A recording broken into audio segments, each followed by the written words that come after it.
Good evening, everyone. Welcome to the City Council chambers. And this is two public hearings, one regarding Hill Street, one regarding Canal. But I would ask everyone to first please stand for the Pledge of Allegiance. I pledge allegiance to the flag of the United States of America and to the republic for which it stands, one nation, under God, indivisible, with liberty and justice for all. Thank you. We'll do a quick roll call. Councilmember Gully is absent. Councilmember Figueroa is absent. Councilmember Steele. Present. Councilmember Mann. Councilmember Conley Wilson. Present. Councilmember Soriento. Here. Awesome. Councilmember Antello is here. We have 5 present, 2 absent.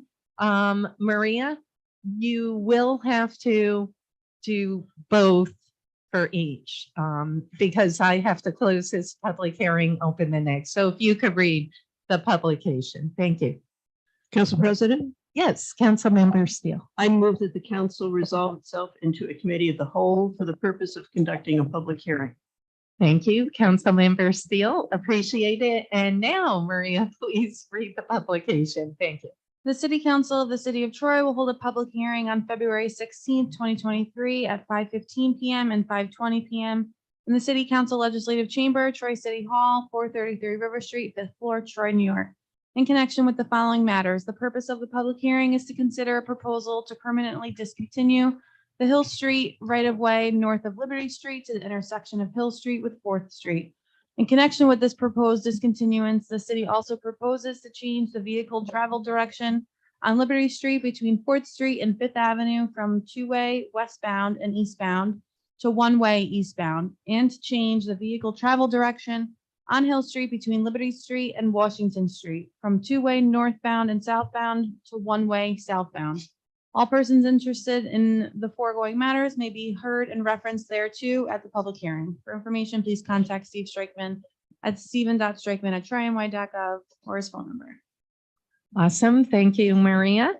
I'll now open it up. The first public hearing is regarding the Hill Street proposal. And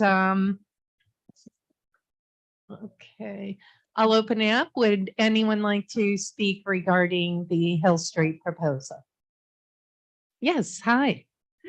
You could come right to the podium, and if you could just state your name, your address, and I'm sure. and here's the deal. You don't have to state your specific address if you don't want to, because Okay. there are thousands of people watching us right now on YouTube, but just a proximity would be great. Thanks. Okay, great. Hi, I'm Lindsay Zafting Vera. I live in the neighborhood of Hill Street. And I am in support of this portion of this closure of this portion of Hill Street. As background, I am a planner and a traffic engineer, and I think it'll improve safety for vehicles and pedestrians in the area. And reallocation of right-of-way to public pedestrian space is always great. So thank you. Thank you. And I appreciate those comments. There has been quite a bit of outreach on this proposal. Would anyone else like to speak regarding Hill Street? Yes, thank you. Come on up. How are you? Wonderful. It's good to see you. Normally I see you in your car in my neighborhood. right? Yes, that'd be me in the neighborhood. I'm usually in a lot of neighborhoods, but I kind of tend to like my own neighborhood. Yes. So my name is Gina. It's Gina Carina. Mhm. I live right smack in the middle of this whole development. And I only have a couple of concerns. Okay. And my concerns are, I know there's been a lot of meetings on this. Yes. I know you had one on February 6th. I know you talked about it last night.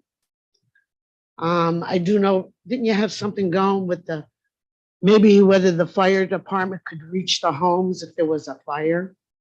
Wasn't there something speaking about that? I don't know the resolution of that. But I just have a couple of concerns. And my number one concern is in regards to the traffic pattern and easing the flow of traffic. We have all the traffic. My issue is the traffic that's going to meet at Hill Street and Washington. When you meet at Hill and Washington, and you have the traffic coming from 4th and Liberty, Yeah. turning onto Liberty, they either go up to 5th or they go around the back to Hill Street.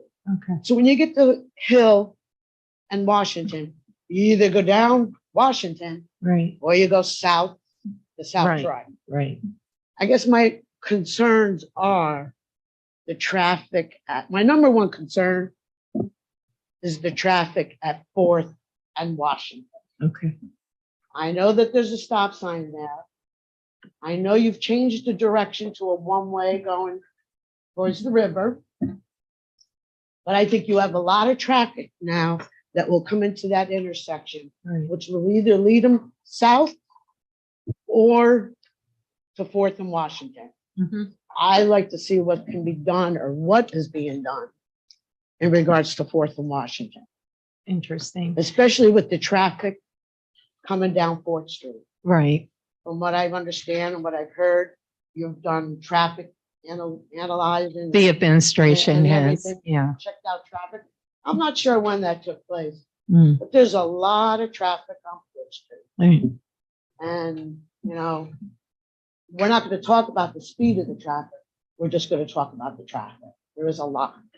So when you're going to put all that traffic, with people coming down Spring Avenue, who want to Yeah. get to the city, and they're used to coming down Hill Street, going through that Fourth where I'll say the old Ehrlich's used to be, Right. where you're closing off that road, and then you're going to lead them to Washington, and they have no choice but to turn left Yeah. to go that way. It's a good concern. And even though this is a public hearing where it's your time to speak, Steve Strikeman is with us and, Steve, I did want- if you don't mind, I don't think she's and finished. yes, I did want to reach out to Steve because I did hear him on February 6th. I perfect. didn't go to yesterday's meeting. But, and then I have one other concern. Please. I guess my concern is you're trying to alleviate traffic and make a better parking event or parking for everybody. I mean, I don't They understand how can't we be can heard with eliminate. that. Would Oh. you speak into the mic, please? Okay, I'm speaking into the mic. There you go. The traffic pattern, easing the traffic and making it a smooth flow and everything. I just think the consideration for those homes on Hill Street, where you're gonna close off the road. I mean, you got 15 cars, 12 to 15 cars there that park there and out on Fourth Street to live in their home. Now, once you close that off, I'm clueless on where they're gonna go, besides possibly some parking spots along Liberty Street, aiming towards the Right. marketplace. Right. So I have Yeah. I think it's a concern for them. Then it also becomes a concern for everyone who lives in the whole area. Where are they gonna park? Right. So some people might not like them parking in their area, so. Right. Really good points. And, I know that Steve and the engineer and CVTA and I believe, have been involved. But Steve, maybe real quick, you could talk about, I don't believe this proposal is more about the traffic. I think it's more about making it more walkable. So if you don't mind, maybe grabbing this mic and just talking real quick about the proposal as a whole. Thanks.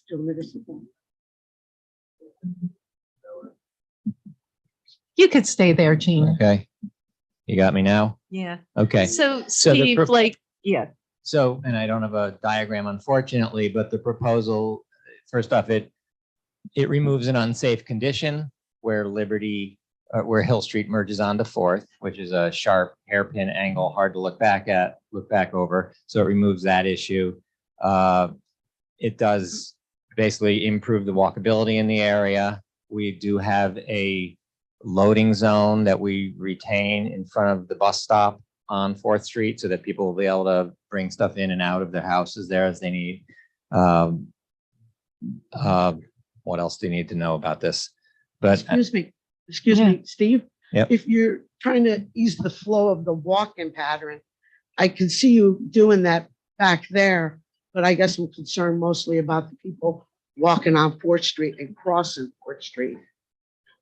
Well, That's so my there'll, concern. so the CDBG is also doing a project in that area that's coming all I'm the way very up, familiar with that right? job. So that includes some redesigns to make safer traffic crossings on Fourth and on Liberty. I'm sorry, and on Hill, and on Liberty. So it improved, it also adds a sidewalk on Fourth where there isn't one really anything good right now on Liberty Park. It, there On will be a Liberty new. Park, my concerns are Washington. You have traffic going one way to Fifth Avenue. That's a concern too. I'm looking at traffic mostly at Fourth and Washington.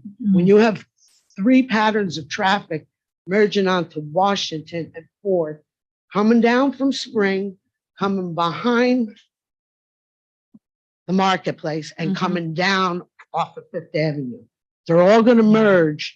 You're either gonna turn on Hill Street and go south, or you have no choice but to go down Washington. Right, I so guess they'll my- go down Washington or they'll turn right on Fourth at this point now. And that has been thoroughly analyzed, the traffic flows by Creighton Manning, based on it being the one way that it is now on Washington. I Yeah. understand it's one way. Right, I guess my concerns would be,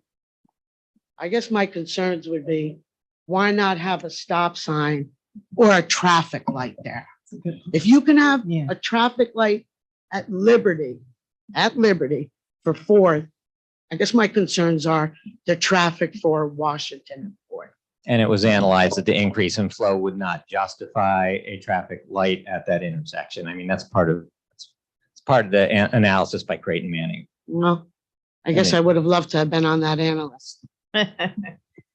Yeah, Gina, super, super good points. And, you know, Steve, in terms of the time frame, you know, just so Gina and folks out there that live in the immediate neighborhood, what are you looking at in terms of time frame and coinciding that with the CDTA? Well, upon approval by the city council, CDTA is progressing their designs right now to be able to bid this out in time that hopefully their contractor will be the same contractor, would see the benefit of bidding the same contractor that does the CDBG. So it would be a summer project is the hope. I already figured that. I pretty much had that.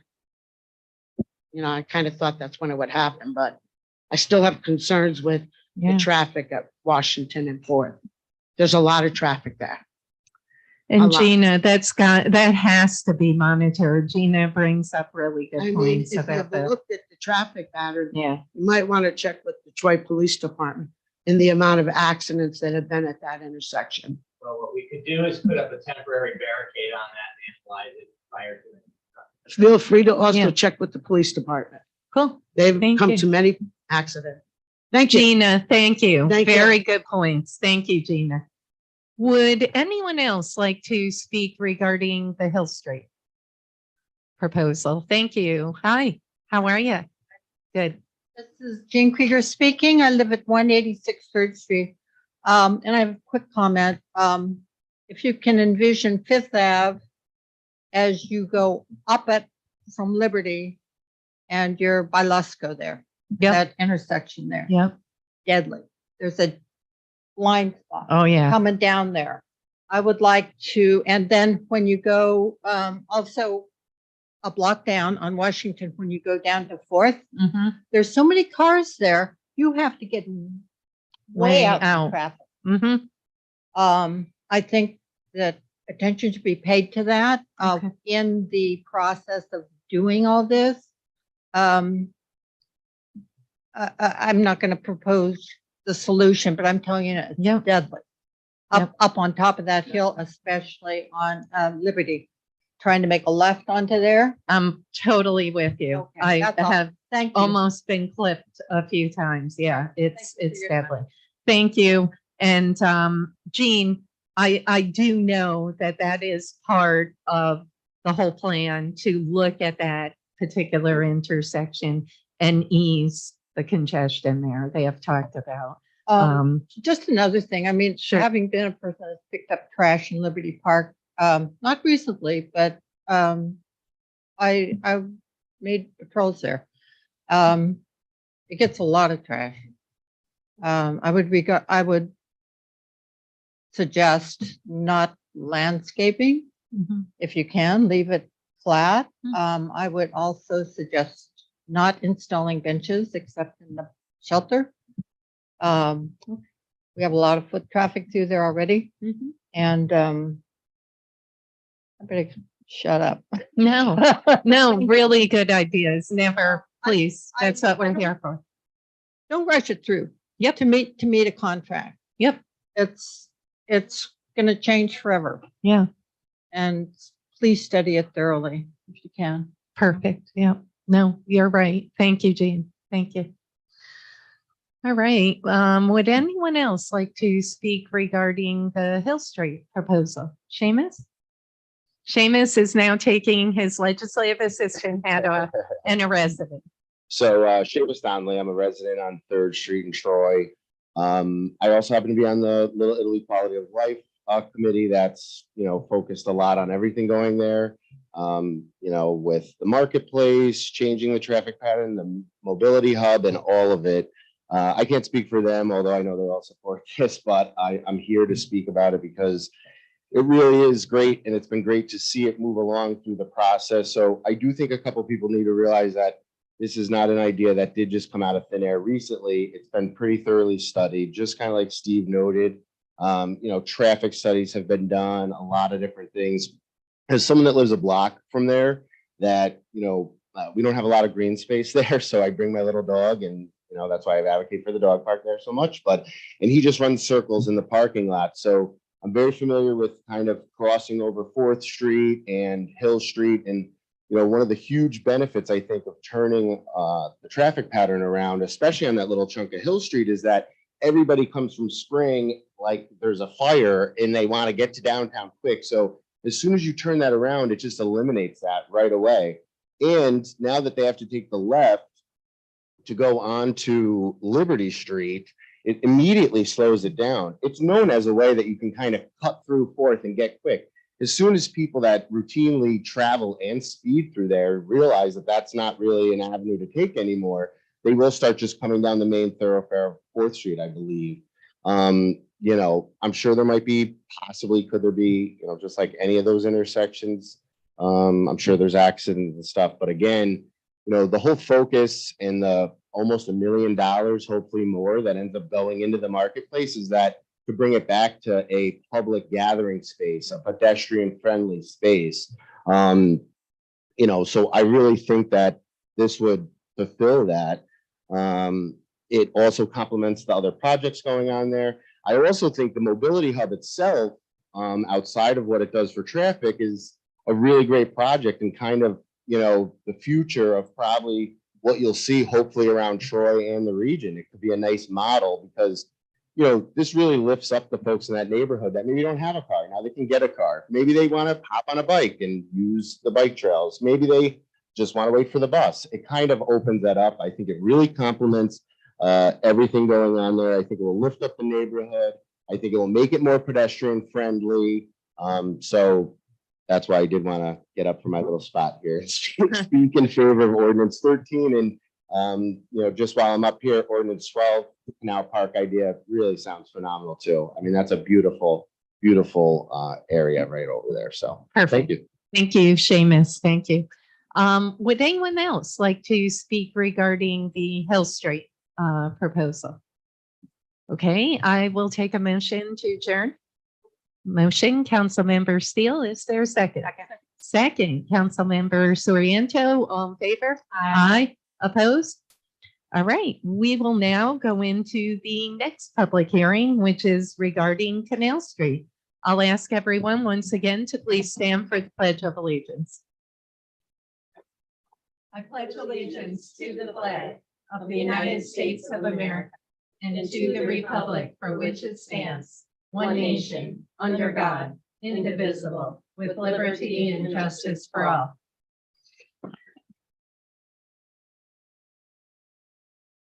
Thank you. We'll do a quick roll call. Councilmember Gully is absent. Councilmember Figueroa absent. Councilmember Steele. Councilmember Min. Present. Councilmember Conley Wilson. Present. Councilmember Soriento. Here. Council President Mantello. We have 5 present, 2 absent.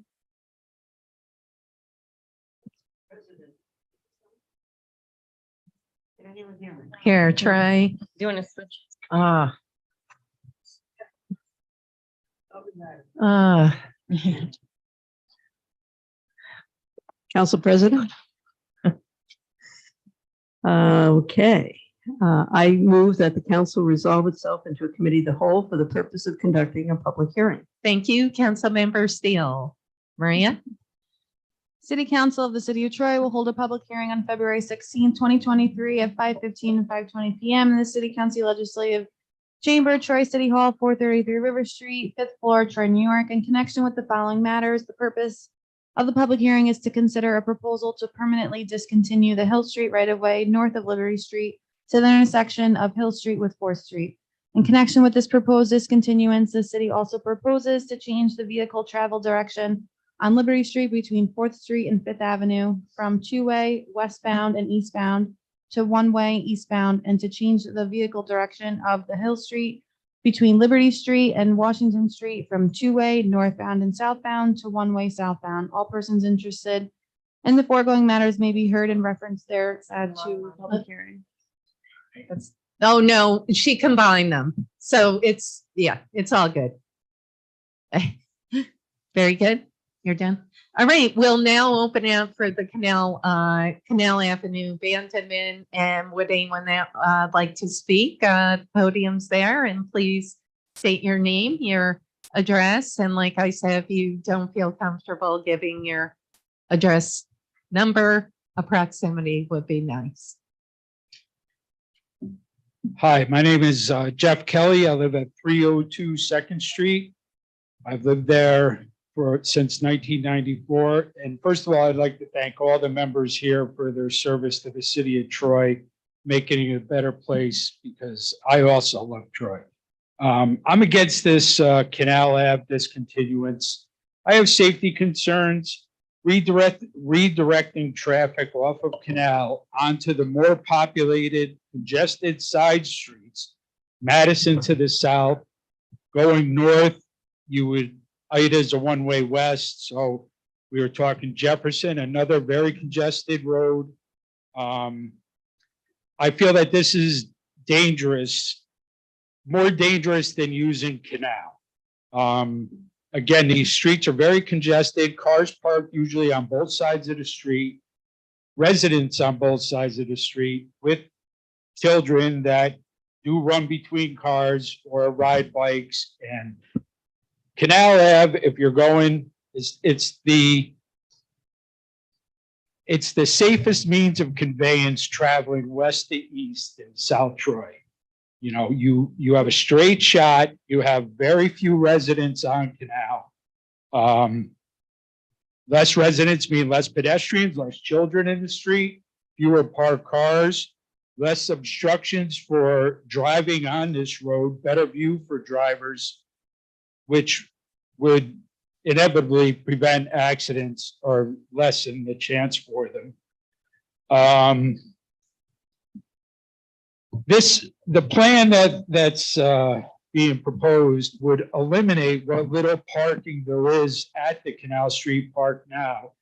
People that do park there, and I think, you know, again, I live right on the side of the canal. And in the summertime, I've seen 4th of July parties, I've seen graduation parties, or just family gatherings where people drive to the park, and the only place to park is the section of canal that's being eliminated between Franklin Street and 3rd Street. This is where people would park along this side of the street to take coolers out or whatever, grills, if their party, you know, if their party requires it. I didn't see any parking in the proposed plan, let alone handicap parking or parking for elderly or special needs. That concerns me, but also just that we're gonna redirect traffic. I'm not talking about people that are maybe going to a residence in South Troy, but if you're going to Spring Ave to access the east side, that is, like I said, that's the safest road to do it on. you know, going up Berry Street and Congress Street, that if you're coming off the Congress Street Bridge, you can either go through the tunnel and go up that way, or you currently can go on the front street to Adams, to First, to Canal, and then over to Spring, which to me is quicker, easier, safer. Going down through the tunnel and up through Ferry and Congress to Pauling. To get to Spring and Pauling going that way, you go through 9 traffic signals. If you come off the bridge, like I said, on the front, Adams, First, then Canal, you get to the same spot going through 1 traffic signal.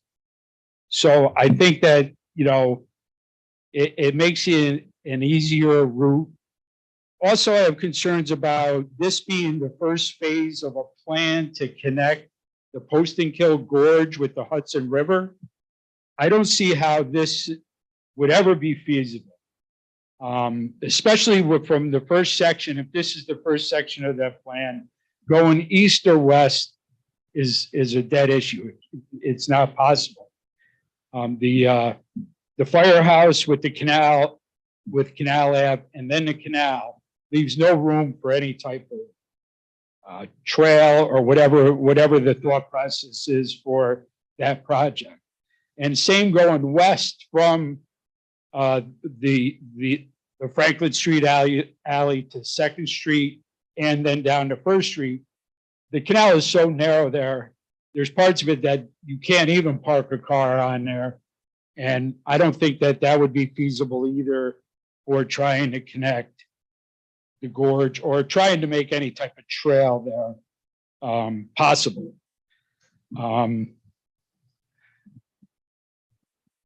I also have seen over the years, Leahy's Funeral Home have funerals that had many cars, and the park would almost provide, or does provide, overflow parking when there ain't enough parking at the funeral home. And people, you know, have seen it, you know, many times that the whole park would be lined with cars that were people that were going to a wake at Leahy's. As I'm sure all of you have experienced there, they, you know, there's just not enough parking even with their parking lot. The front side of the park on 3rd Street, the fire department needs access. They have it hashed marked out so that no one can park there. So you can get the truck in and out in emergency. You can't obviously have any cars there.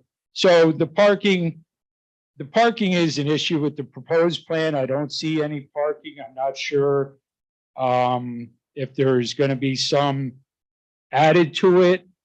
And also, I don't know what barriers would go around the park. They're talking about taking down the current fencing, you know, not of course along the canal itself, but the other fencing.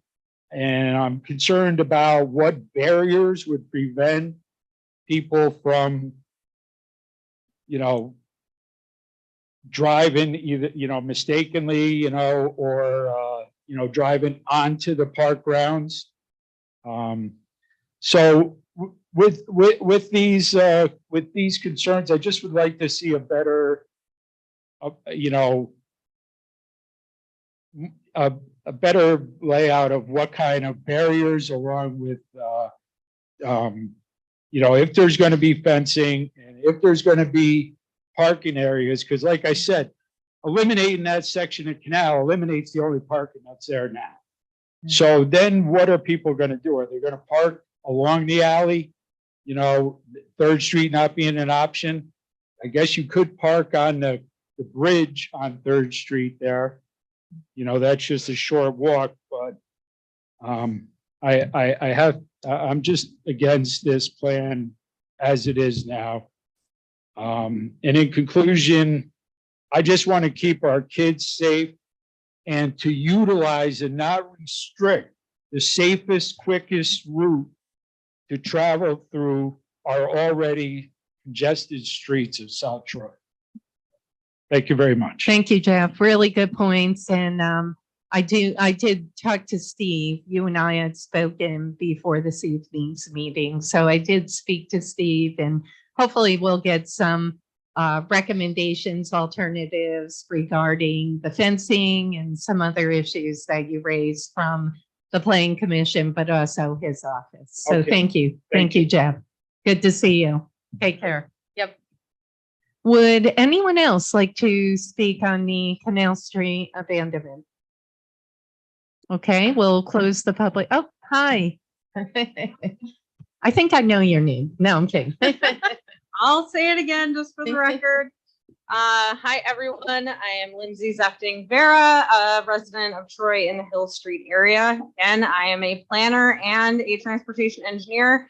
So I come to you as both a professional as well as a parent of two small kids that will really enjoy this park. And I believe that closing this portion of Canal Street and expanding the park gives more space, more opportunity. So I think it's a really great idea. I'm in full support of it. I understand the concern as far as closing traffic. I think it'll actually detour traffic onto roadways that are better designed for it and make this a better route for bicycles and pedestrians looking to see the Posting Kill, access the Hudson River Trail. You know, it's a typical bike boulevard approach for anyone that's familiar with that term, to close a portion of the roadway to make it safer for pedestrians and cyclists. And this really is the only side of the Posting Kill River where the city has right of way and has access to it. So I think this is a really good opportunity and a start for the city to really provide that access to the river for recreation as opposed to driving. So Awesome. thank you. Thank you so much, and thanks for joining us. Would anyone else like to speak regarding the Canal Street abandonment? Okay, we'll close the public forum. I will now take a motion to adjourn. So move. Motion, Councilmember Steele, is there a second? Second. Second, we have a tie. We're going to give it to Councilmember Conley Wilson. All in favor? Aye. Opposed? All right, 5-0. We are adjourned. We'll get right into the public utilities. Thank you all who spoke regarding the two public hearings. And now I'll hand over to my colleague, Councilmember Irene Sorrento. Good evening. Welcome to the Public Utilities Committee committee meeting. We'll do, I would like to stand up for the Pledge of Allegiance.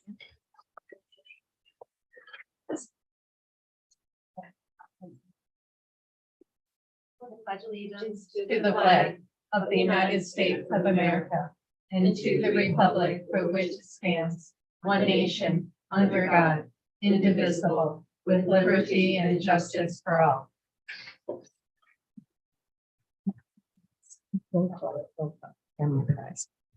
Okay, we'll do a roll call here. Councilmember Figueroa is absent. Councilmember Conley Wilson. Present.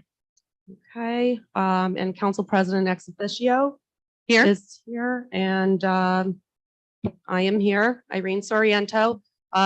Here with us today, we also have Council Member Sue Steele, and we also have Council Member Emily Men. In the back, we also have Chris Whelan, who is our Superintendent of Public Utilities, and Mayor Patrick Madden. But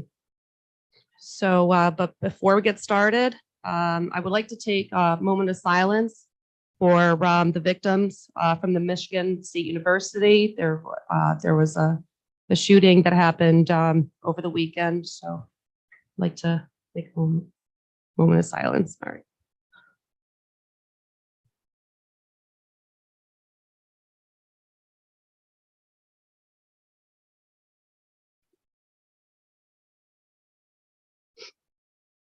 Okay. So,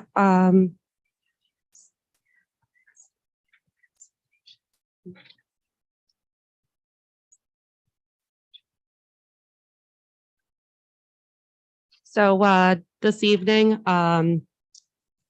Chris Whelan, Superintendent of Public Utilities, and Mayor Patrick Madden will give a presentation in regards to the lead response, changes to the rules and regulations regarding the lead and lead replacement, use of grant funding for the lead replacement. But before we go into that, I want to make sure everybody knows that I will be allowing the public to comment. It'll be 4 minutes each, but I want to hear from you. We work for the people of Troy, and I'll never stifle your voices, especially on such an important matter as this. So this will be a very complex issue to tackle. There is no quick or easy fix. I understand that. But, you know, just to let you know, my thoughts on this is sitting on $500,000 in grant money is disheartening when those funds could have been available to help the residents like other cities across our region have already done. It's truly unacceptable. Our residents' health and safety should be our top priority. And when this council does accept grant funds, we expect the administration to utilize them and to take action. So now we all want to hear from Chris Whelan and the mayor, and then I will be allowing public forum. Okay, take it away.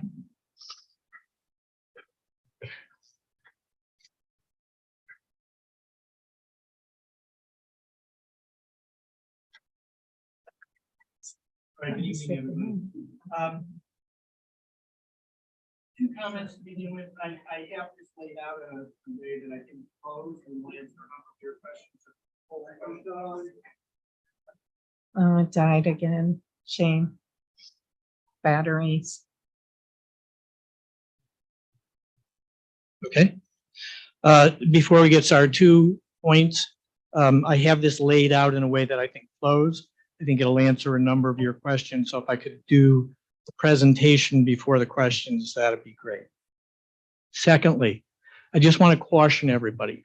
There are numerous unknowns right now. We don't know how many instances of lead service pipes there are. We don't know the locations. We don't know the costs. Grant funds will become available. We don't know the restrictions on those. We don't know when they might be awarded. We don't know if we will have enough contractors to do this the way we want to do it. So I just want to caution everybody, there are many moving parts, many unknowns, and the decisions we make at this point in time, we may need to revisit in the future as some of those unknowns become a little bit better known to us. So the problem is not in the city water. The city water doesn't have lead. The problem is in individual service lines, but not all service lines. There are instances of lead service lines in the city. And when the water sits in a lead line for a certain period of time, it has the ability to absorb some of the lead into the water. We do treat the water to reduce corrosivity, and that does help reduce the problem, but that alone is not sufficient in all circumstances. As I mentioned, we don't know where the lines are. We've asked the public for help in identifying their lines. We haven't met with great success there.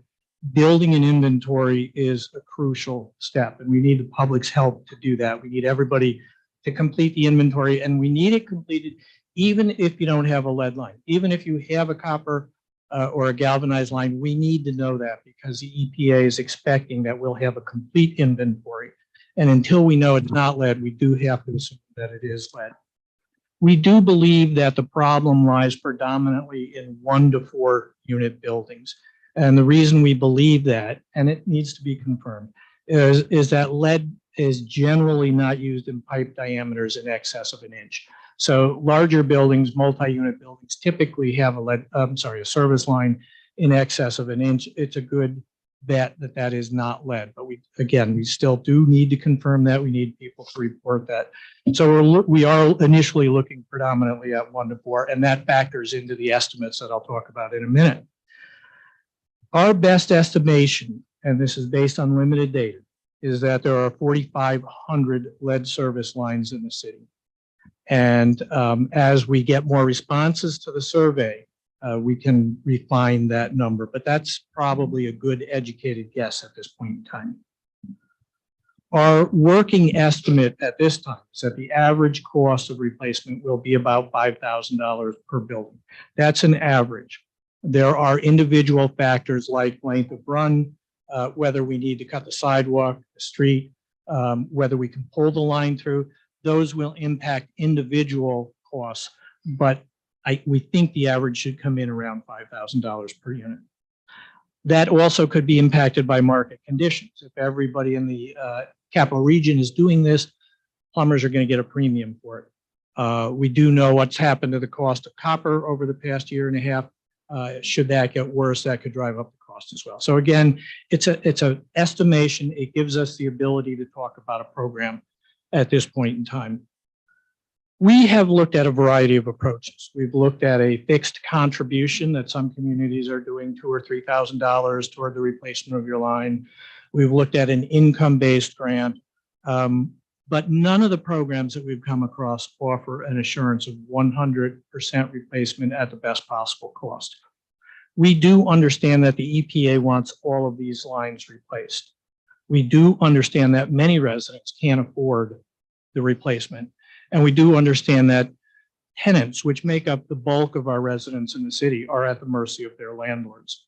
In view of these factors, we urge the council to support a plan that will cover 100% cost of replacement for 100% of the properties that have lead service lines. Our approach would be to issue an RFP for contractors and based on that, negotiate a best price. And using that, seeing if we can get a handful of contractors who will agree to that price. If we can do that,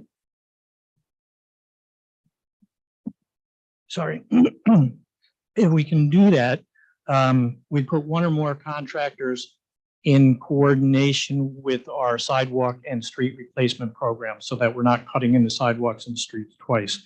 We'd assign another contractor to work on one-offs. And by one-offs, I mean individuals or addresses where we have been informed by the county health department that there is a lead issue in that property.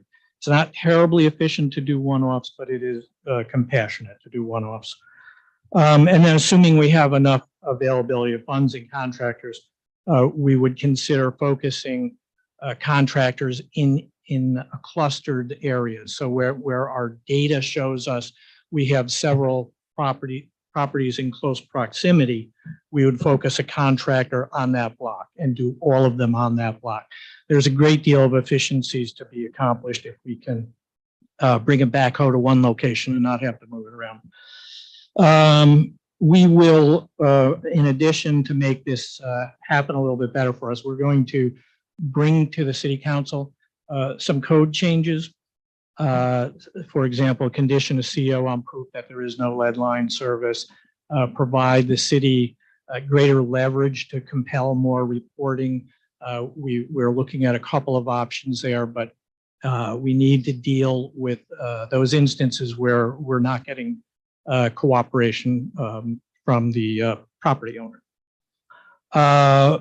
When it comes to staffing, we do not currently have the staffing to run a program like this. This program includes a lot of coordination between and among contractors, between contractors and building owners. There's a lot of data collection, reporting, grant management, and communication. There's also a very detailed and complex post-replacement monitoring that needs to go on. So I won't get into the weeds on what we're looking at in staffing. I just want you to know that we've factored that into the program and it's included in our considerations of cost. So given what I've said so far, we're estimating the physical cost of replacement of all lines to be in the neighborhood of $25 to $30 million. And again, that's based on assumptions that I've stated so far, all of which are subject to change. We are estimating the cost of running the program and post-replacement monitoring to be in the neighborhood of $270,000 annually. It's not likely that the program delivery costs can be covered by grants, but that is yet to be finally determined. We think our goal should be to complete somewhere in the neighborhood of 300 replacements a year at a rough cost of $1.8 million plus or minus. For 2023, we have $516,000. I also have a memo here, which I will, it's right here. Budget memo here that I'm asking the council to reallocate roughly 1.1 million in uncommitted ARPA funds that weren't necessary for another initiative that we had approved last year. That would give us 1.6 million to work with in 2023.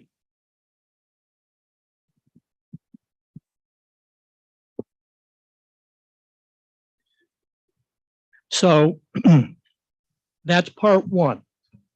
Everything I've laid out to this point is doable. And what I'd like to discuss now is how we go beyond 2023 and the impediments that we have to overcome. To continue the program at that pace, we will recommend a water rate increase of about $1 per 1,000 gallons. That would yield 1.2 million on an annual basis. We could reason. Yes, Council President. Can you repeat that, Aaron? Sure. Sorry. To continue the program, we would recommend a water rate increase of about $1 per 1,000 gallons. That would yield approximately $1.2 million on an annual basis. The difference between that and the 1.8 that I mentioned earlier, we could reasonably expect to cover in grant funds. However, the next council and the next administration are going to need to closely monitor that to ensure that there are sufficient grants secured and adjust the water rate accordingly. And we can leave very specific instructions in that regard. That kind of an increase will amount to approximately $48 annually for the average family of four. Those funds and any grants received, we would put into a dedicated capital account. We worked that out with Andy, what that would look like. That could be tracked separately, so the council and the next administration could ensure that we have enough funds in there to continue the program. The rate increase ideally should occur as quickly as possible so that we will accumulate enough cash to start 2024. We need working capital. The grants are likely to be reimbursement, and we need to manage our cash flow throughout the project. There's been a great deal of talk about grants, and the recently passed federal infrastructure bill includes significant money to assist localities in this work. $15 billion will be available over the next 5 years in increments of $3 billion a year. The funds will be funneled through the states, and New York has been allocated a total of $115 million thus far. Of that, $38 million will be available in the upstate region in the governor's current budget proposal. We have made applications. Those funds aren't available yet. I'll cover that in a moment. We do not know the terms of the funding, whether it's going to be income directed, whether it will cover the costs of administering the program, whether there's a match required. We don't have any of those details yet. But we do have good reason to believe we will rate highly.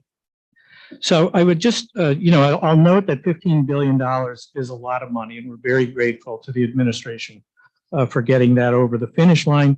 And it will do a lot of good across the country, but it will not be enough. Localities will ultimately have to do exactly what we are proposing, raising funds through a rate increase. I say that because each and every one of you will face opposition to a rate increase, but there is no alternative. And we will do our best to offset that with grants. Here's the wrinkle. The New York State Constitution seems to be a barrier to this plan. Under Article 8, cities are not allowed to use their funds or credit in aid of private interests. These lines are private service lines.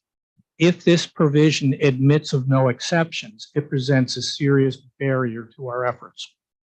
It makes us entirely dependent upon grants which typically are inconsistent year to year. That makes it very hard to staff a program.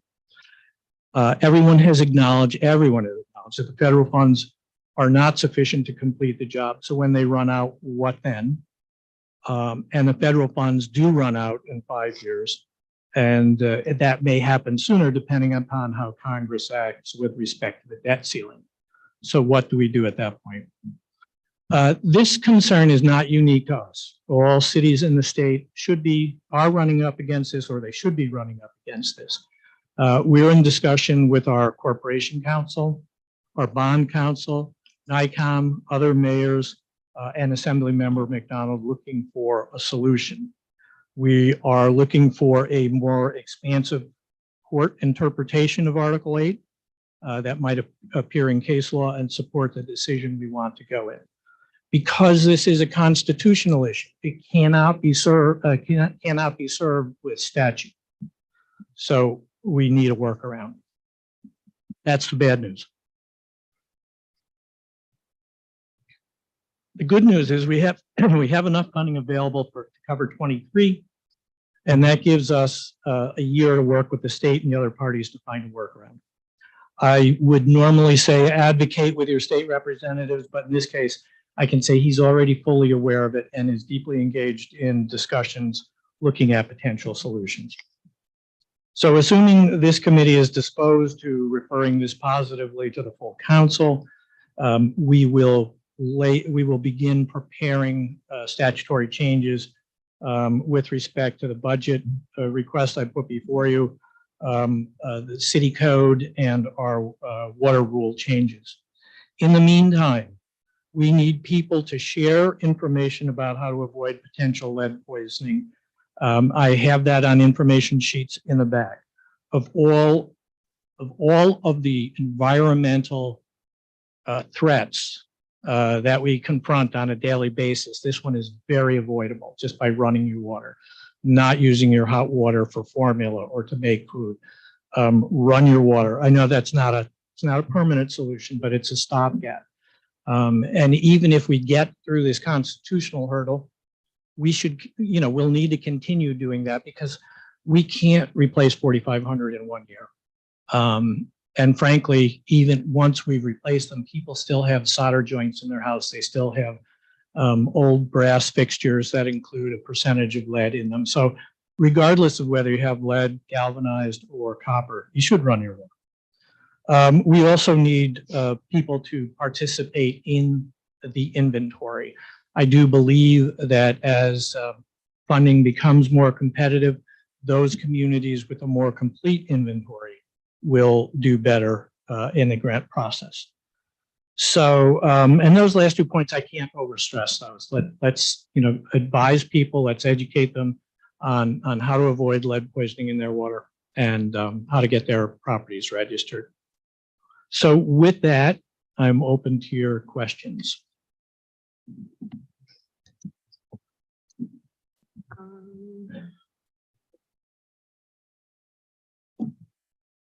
Chair. Yes. Councilor. Chair. Thank you, Mayor. Certainly a lot of information, in one bite here. I guess, on a bigger picture, then I'd like to go into a couple of the details, but do you feel confident that the service lines could actually begin being repaired in 2023? And the reason I ask that, and I'm not throwing stones or anything like that, but you and I know there's been issues of getting monies out the door, shovels in the ground, et cetera, et cetera. As you even alluded, this is a really complex, complicated issue. Multiple contractors, coming to private home. Do you feel confident that, the 2023 monies would even be able to get out the door this year? I think Chris can disagree with me, but I think we're at a point where we've got enough of an inventory to understand where we can begin. When we met and discussed this a year or so ago, we had nothing. We did not have a direction to go in. This is not, it would be a more efficient program if we had a better inventory, because then we could work on clusters. We could work on multi-unit buildings where one lead line replacement serves 4 families instead of my house where it serves 2 people. That's more efficient in my view. We don't have that data yet. But yes, I think Chris is confident that we can get that money out the door. And again, it is going to depend upon whether we can interest enough contractors. It's not rocket science. It's not that hard to do. But there are a lot of communities that will be looking for contractors.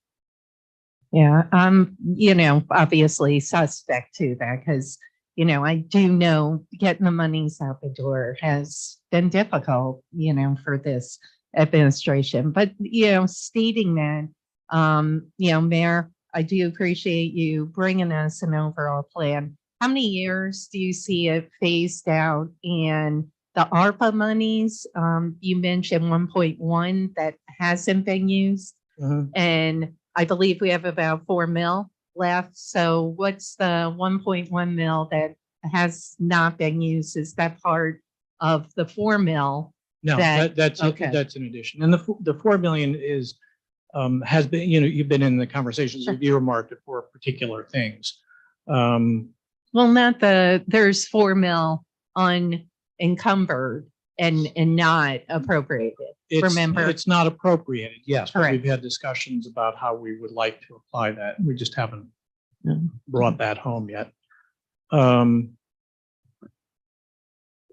So I'm sorry, what was the question? And the 1.1, you So said the there's 1.1 is not a 1.1. part of that. So that we allocated $2.5 million last fall to a particular project. We used roughly 1.4 of it. And that project is completed. There's Okay. 1.1 remaining. Okay. Additionally, you had talked about the 100% cost of replacement. How would you go about, RFPing this, putting a team together? So, say Councilmember Steele, you have to dig up some of her sidewalk. It's So, a more yeah, complex than just, 3 or 4K fix. Yeah, I don't think it's terribly difficult. What we would probably look at, and Chris can chime in if I'm saying something ill-informed here, but we would probably do it on a linear foot basis. So if your meter is within X feet of a curb stop, you get this much additional for every foot. If you have to open up the sidewalk, if you would get additional for based on a per square footage of sidewalk, and there are ways to measure that out and price that. Obviously, big red flag for me, the dollar per thousand, the increase. Mhm. A lot of folks out there might say, well, yeah, I don't have, lead in my pipes, and you're asking me to shoulder, a particular program that doesn't impact me, and we're going to pay higher rates. A, how do you justify that? And B, more importantly, where did the dollar per thousand come up in that estimate? Like, who's to say, down the road, it might have to be higher if we don't receive any grant funds, federal funds, things to that nature. Right. It is based on us being able to access about $600,000 a year in grants. If grants are coming in at $1 million a year, we can change that. However, keep in mind that the grants come in for 5 years, and this will not be completed in 5 years. So we do have to build a reserve. So we can do those estimations to determine what needs to be in there. And that's how we arrived at $1. We felt that on the safe side, $600,000 a year in grants, program roughly of 1.8 million a year. What do we need to raise in water rates? And if we were, say the EPA has another pot, if we were able to access that pot, would the money go back into the water fund, and would we reduce those rates to compensate for that rate increase? That will be a topic for a future administration and council. And that would Absolutely. be great to have happen. Yeah. Mayor, what about, folks who were very responsible? I've received like 3 or 4 calls, in the last week, and you and I had talked about this. What if they were responsible, fix their lead pipes? Some, it might have cost like 7, 8 grand. Would we be open in this particular proposal that you're proposing to reimburse maybe a year back or maybe 18 months back, potentially for those folks that did, be proactive and Yeah, I think, that's a very difficult thing to do, because if you draw the line at a year, the guy who did it 13 months ago is going to be angry. If you draw it at 18 months, the person who did it 24 months ago is going to be angry. I think we have to say that this is a city program. We're starting it on X date, and it is available from this point forward for so long as funds last. I realize I didn't answer part of your earlier question, where if you have a copper line, you might feel disadvantaged because your rate's gone up and you're not benefiting from it. Yeah, you can make that argument, but we are one community. If we only charge the people who are having their line replaced, then we're going to be charging people $5,000. That's a heavy lift. I think that it behooves us to spread that around our community and share the burden so that we can ensure that that everybody has lead-free water. When a child is injured as a result of lead in their water and they have a long-term disability, that's a cost borne by all of us, not just the people who have lead pipes. So I think the desire to have everybody in the community contribute to fixing that problem is in part a self-interest issue, even if you have copper or galvanized. It's important for you to ensure that your community is healthy. I've raised that because, people have been contacting me, and, some folks have actually said, we're going to see a water rate hike, and have raised that issue. Mhm. I get it. We are one Troy. It is not possible to design this program in a way that everybody's going to be happy. And I mentioned that before. Any design we have is going to irritate somebody. Some street is going to be the last street to have this done in the city. And they're going to say, I've been paying for this for years. And my sister, who lives on the other side of town, got hers done 5 years ago. This isn't fair. Those arguments are going to come all day long. We just have to design a program that's as fair and equitable as we can make it. We're doing this with a butter knife, not with a scalpel. And the goal is to get 100% replacement as quickly as we can. I know we're going to hear from Chris, and I'm curious. We talked a little bit about the staffing. I am curious about that. I would like Councilmember Gully did ask a question. He cannot participate. However, he did ask a question, and Chris, maybe you could put this toward you. Are there any options to spray coat the inside of the lead pipes instead of removal? And you could ask that or you could answer it when you get up. But, regarding your proposal, Mayor, I guess couple of quick things, just initial observations. I do think we need to potentially look at, the folks who were proactive, and I know the 13-month, the 14-month, but, maybe hard line, the folks who were proactive. I would like to look at that. Secondly, we'll await your code changes in terms of the access to the private property. One of the big things I'd also like to look at, the 4 mil. I know we're pulling from monies that weren't used. I would like to potentially at least explore the 4 mil that is unused, even though discussions have taken place, what to use it for, whatever. This is a huge priority, and I'm trying to figure out a balance of not totally looking to put it back on the backs of the taxpayers with the rate hike, and maybe that could potentially offset the rate hike. I do support the 100%. I get that, you know, if you put a cap on a grant program, 2,000, 2,500, some people might not be able to afford the other 2,500, the match, to replace the piping for $5,000. So I do support 100% cost. And then lastly, are there other munis who are doing 100% cost, or have you found that most of them are putting a cap on a grant program? Would we be the first to do 100% cost? Chris might be better at answering that. I know a lot of communities started with less than 100%, and now they're having trouble administering those programs, so they're looking at 100%. So we probably would not be the first, but we would avoid the mistakes of the past. Okay. If anything- Thank you. And, you know, thank you. Thank you. Chair. Yes, Councilmember Conley Wilson. I just have a couple questions. Did other municipalities also increase their water rates for these lead service line replacement programs, or are we kind of the first to do that? I'm not familiar with any that have done that. I Okay, think most are working with a reduced grant to spread out what they do have available.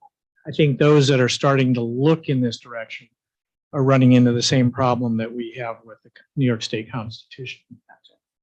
yeah, I kind of agree with Carmela in terms of like, I think we should use the ARPA, oh, sorry, I agree that we should use the $4 million that's remaining in ARPA to hopefully mitigate this. I would really hate to see it just seems like there's a lot of onus being put on the taxpayers and the citizens of Troy. And while I understand part of that is like, you know, we need information that's like personal to people inside their homes, it's also, I guess, a bit frustrating for me to kind of see, just because, you know, this has been money that we've had access to for some time. I know we haven't had a complete picture of things, but it does concern me a little bit. I'm curious if the city has done any work with like historical societies, or just taking assessment of some of the buildings that are where majority of the 2 to 3 family homes, where you would see more lead lines, if those assessments have been done like internally within the city to get an idea of where it's likely that lead lines are going to be. Is that assessment been done? Yeah, I don't think the Historical Society would have that data, but you know, we can easily look at the housing stock in the city and make a determination where the 2, 3, 4 units predominate. And I'm going to guess right now we're looking at Lansingburg, North Central, South Central, South Troy. Yeah, exactly. The Historical Society, I bring that up because they would have records as to when buildings were built, not necessarily knowing all the updates that have happened there, but that might be a good place to look. And I'm not sure if like code is already doing this when they're looking at buildings, but They are. yeah, looking to see that when they're called, they're actually being looked at. I had a couple more questions. So you talked a lot about the lead service line replacement. I'm curious if there's short-term goals in terms of like addressing, like if someone does have have kids with elevated lead levels, could we provide them water filters or bottled water as like a Band-Aid kind of, just like you said, there are going to be people that don't get their lines replaced, like, you know, within the next year or two, but they may already have vulnerable people living in their household. Have we thought about what's a short-term solution in terms of like addressing those kind of concerns? Well, I think under the program, as I laid it out, I think we would, as I indicated, it's not real efficient to bounce around the city, but I think we would target those who have had, the county reports to us, have had an elevated lead level in the house.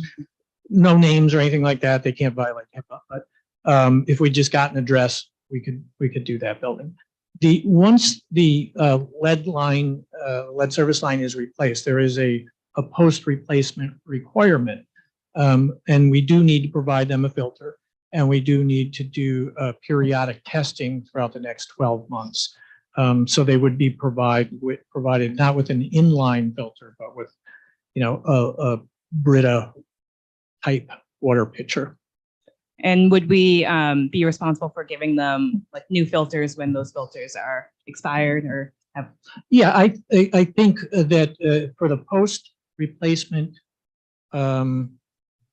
period, which runs a year, we would probably give them the pitcher and 2 filters because filters are said to last 6 months. And, if there's a problem with it, they drink a lot of water and they go through the filter, we can replace that. Gotcha. And so, but would there be anything prior to the service line being replaced in terms of? Yeah, filters and things like we've that? talked about that and the logistics of that are pretty difficult. It doesn't, it's a nice idea and it seems easy enough, but there are a lot of logistical problems that we're trying to work through. But it would seem that it could be used as a carrot to get people to report their lines. So if you report a lead line, maybe we give you a pitcher with a filter. Once we do that, I think we have some obligation to continue to keep them in fresh filters. So, right out of the gate, we're looking at about $250,000 for that. Plus staffing to keep track of who got a filter when. And then, if it's a tenant who moves out of a building and a new tenant moves in, how will we know that? So, there's a lot of little details we would have to work out, but we are open and we have been thinking about those sorts of things. Gotcha.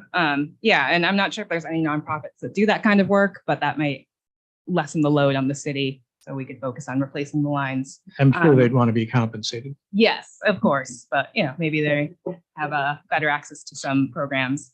You mentioned also that we'd be contracting out for a lot of this work. I'm curious, what are like the accountability mechanisms to make sure that work is quality work? Because I know that we've had, at least my time on the council, I've seen some questionable, maybe not questionable, but like concerns about some of the quality of work with some of the contractors. Like, what's kind of going to be the accountability mechanism? So we would have a project manager who would be out during construction season, would be out on the streets, looking at what's being done, checking up on work. The part of the bid would require that the contractor warranty to work for a year. So a year after, it's warranted by the contractor directly for a year after hookup. I think those are my questions for now, but I'm sure I'll think of more. Thank you. Chair? So, Yep. I was gonna ask and then I can have you ask a question. Thank you. Yep. Want to thank you, Mayor. I think what we can all agree on is that this is not an easy fix. And I want to thank you and Chris for the time you've put into this plan. I just have a couple points for clarification, if possible. Looking backwards, if someone has fixed their line, do I understand that the EPA may not accept that under their current guidelines? Could there be potential issues if they're not approved contractors and so forth? Not if it's not for a contractor point of view, but if they replace the service line on the private side and we need to verify what it is on the city side between the main and the curb stop. The rule that the EPA is coming out with is there is no partial replacement. It has to be done from the main to the meter. We can't just replace out one side of it because then you disturb the other half, which could potentially increase the lead in the water until, it flushes out. Okay, thank you. That helps. I think one of the downsides of a private replacement is that there is no post-replacement monitoring. And that's pretty critical. As it's been explained to me, the replacement process can dislodge lead elements that might be in your pipes or might have accumulated in your pipes. And that's why we do a 1-year monitoring process. That's why we provide a filter. after a replacement, the water is run hard and fast for 20 minutes to really try to flush out the lines. But there is data that suggests that post replacement, you could actually immediately see an increase in lead. So we address that, we monitor that. If you got it done by Joe Plumber, and you're not getting that service. Thank you. Also with respect to using ARPA funds, I think we can, if we're honest with each other and we look at the numbers, what's left in that pot is not going to scratch the surface. And somewhere down the road, we are going to have to look at a broad-based approach to financing this. And I would hope that we did not make this is too serious an issue to make it into anything less. I think that's all I have for now. Thank you again. Thank you. Thank you. Okay, so Mayor, so where did this 1.1 million from the ARPA funds come from if it's not even included in the 4 million? Like, where was this supposed to be spent on? This was set aside into a payroll account For what? for premium pay. For premium pay? So there And was 1.1 million left. And that program has run its course and there is a balance left in that account. Okay. And so now with us having the 4 million that's left, that you said that you had plans to spend the money, for what? Well, it's not that I had plans, it's Well- that the committee spoke about a couple of options. I'd have to go back and look. I don't have my ARPA notes with me. Okay. But we can have that conversation. Because it's pretty concerning to me, only because, what could be a priority over this Mhm. is what, I'm sorry? A pool is more of a priority than their safety? Surge staffing for the fire department. So that's a conversation we need to get out our files on, and the committee needs to get together, look at what has not been allocated. Look at what has been allocated that might not be moving forward and seeing what is available. I don't disagree. I don't like to see an increase in the water rate. I know there are a lot of people who live on fixed incomes, getting close to that age myself. And they don't want to see those sorts of increases. On the other hand, I have to say, and I'm projecting a little bit into the future. I think our days in this country of inexpensive potable water, and I say inexpensive relative to the rest of the world, are drawing to a close.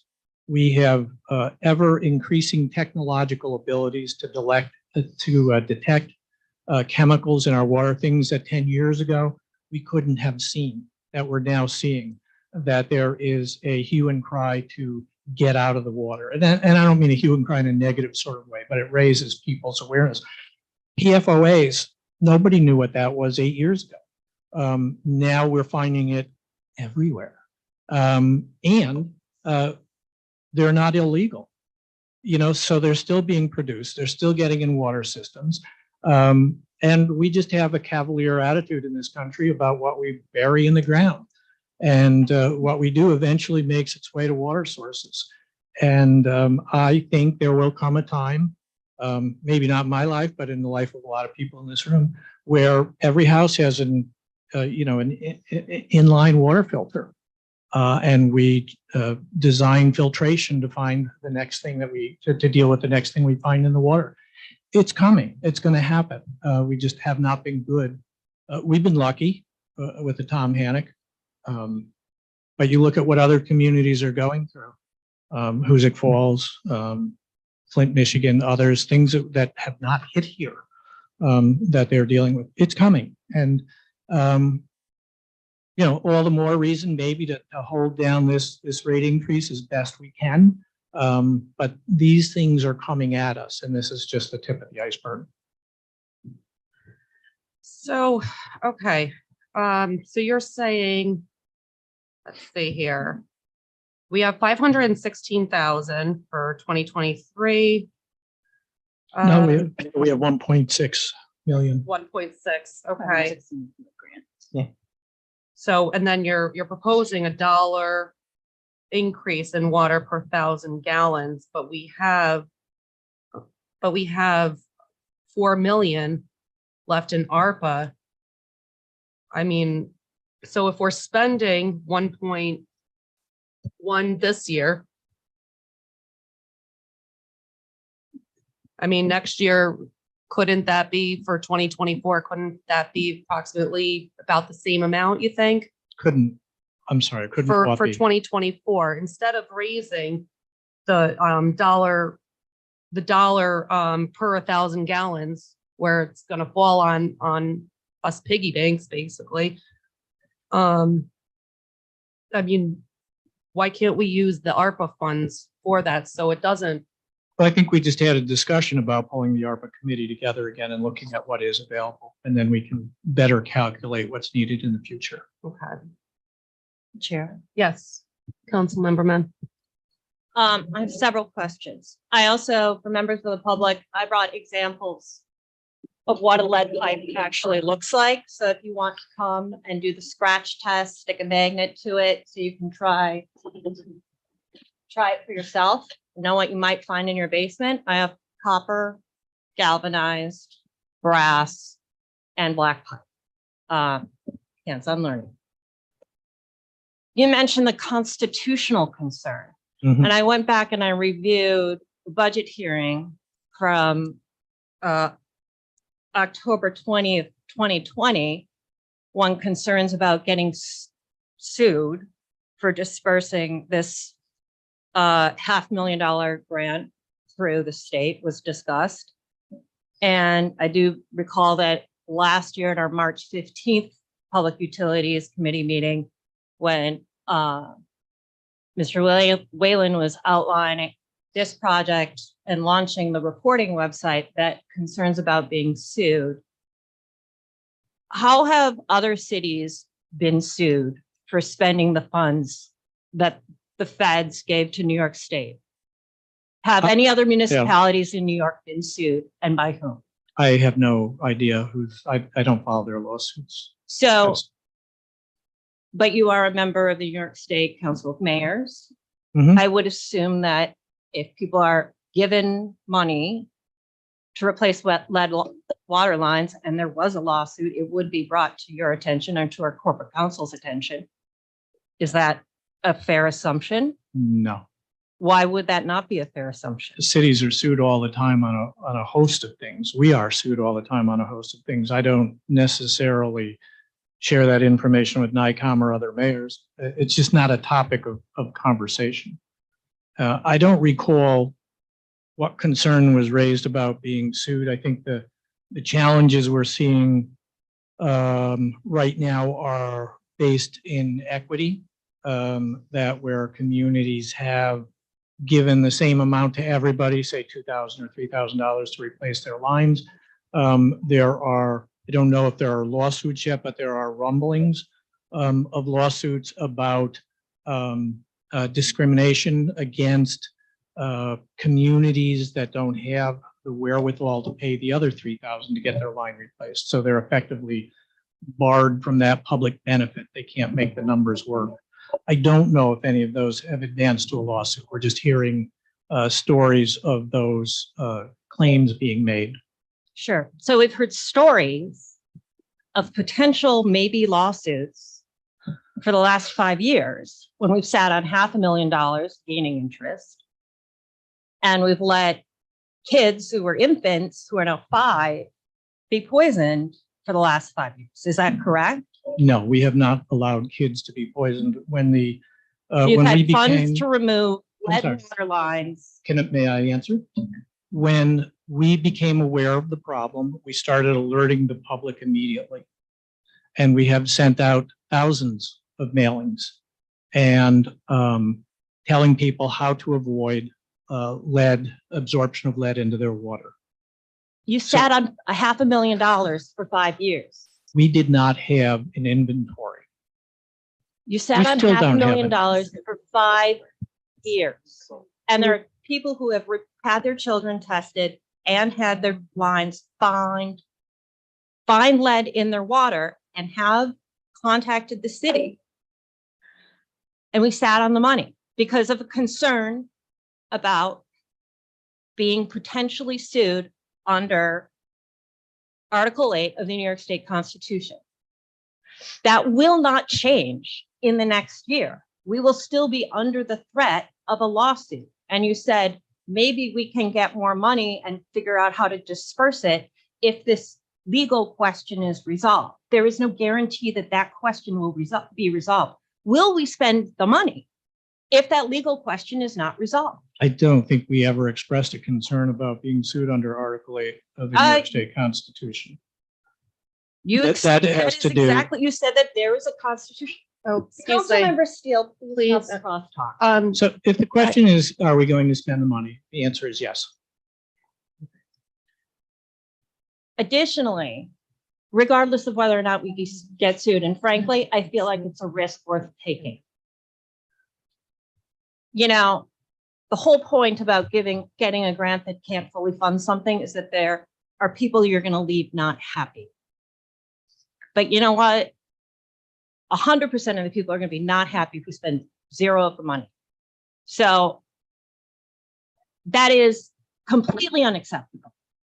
You know, I found a lead line in one of my buildings. And you know how I'm dealing with it? Because I can't replace it because the curb stop won't shut off. I could replace it tomorrow if my curb stop was not 100 years old and unable to shut off. I'm buying a whole house filter. It's about $250 and it's going to cost me $50 a month. And I'll pay that as long as I have to, because frankly, I don't need a grant. I can afford to fix this as part of being a responsible landlord. And I will, but I can't do it until I have a piece of the city property replaced. And I'm sure there will be plenty of other homeowners who are in that situation who want to get the lead out immediately. But there are layers of an onion here.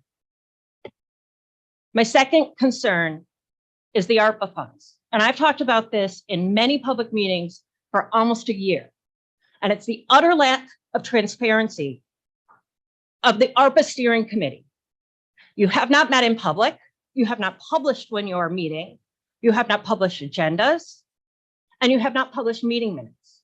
The majority of council is out of the loop. We did not receive information about what applications had been received through the Troy Now website until less than a week before we were expected to vote upon them. They were excellent proposals, but the public and the majority of council has been left out.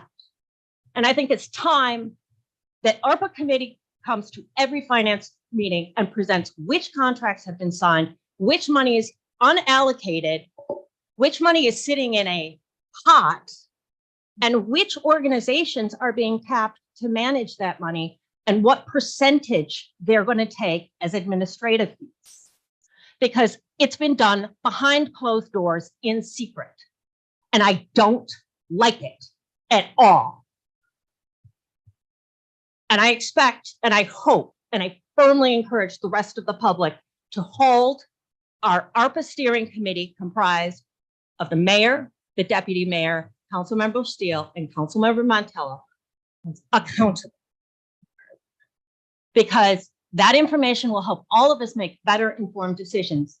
And if we had known that this was such an urgent issue and that $500,000 grant was not dispersed, which did not come up in the budget hearings, which was not brought to the freshman members of the city council until the public brought it to our attention, we could have allocated ARPA money and had shovels in the ground and been tearing up sidewalks and been helping kids and elderly people and people who don't have a lot of money.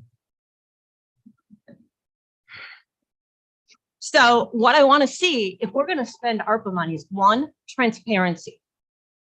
every dollar that goes out the door needs to be told how, why, when. And two, who's administering the ARPA funds? Because if it goes through a third-party nonprofit, they have to take an administrative cut for their time. And that could be 10, 15, 20%. And if we're talking 1 million, that's 400,000, or that's $200,000 potentially out the door in admin costs. If we're talking the $4 million, which came up in the newspaper, which is how I got to learn about it, not kept in the loop as a full council. If you take 15% of $4 million, the supposedly potential money we could be spending, that's $600,000 that could be administered but taken out by a third party. So I would like to see this done in-house, and if we have to hire a staff member, and frankly, if we have to hire some more attorneys, because our ARPA contracts are getting clogged, and we will not be able to get this money out if we don't have the ability to administer it. And we need more city staff. And if we have to use ARPA funds for that, we should. Sure. And I would like to say that we can offer some different solutions for people. And frankly, the types of communications that have been flowing from the city to encourage people to go down to their basement. How many people know where their water meter is in their basement and has been quality time? Council member, 1 second. council We member, need to. I yield, I'm sorry. it's okay. Chair? One sec, council member Steele.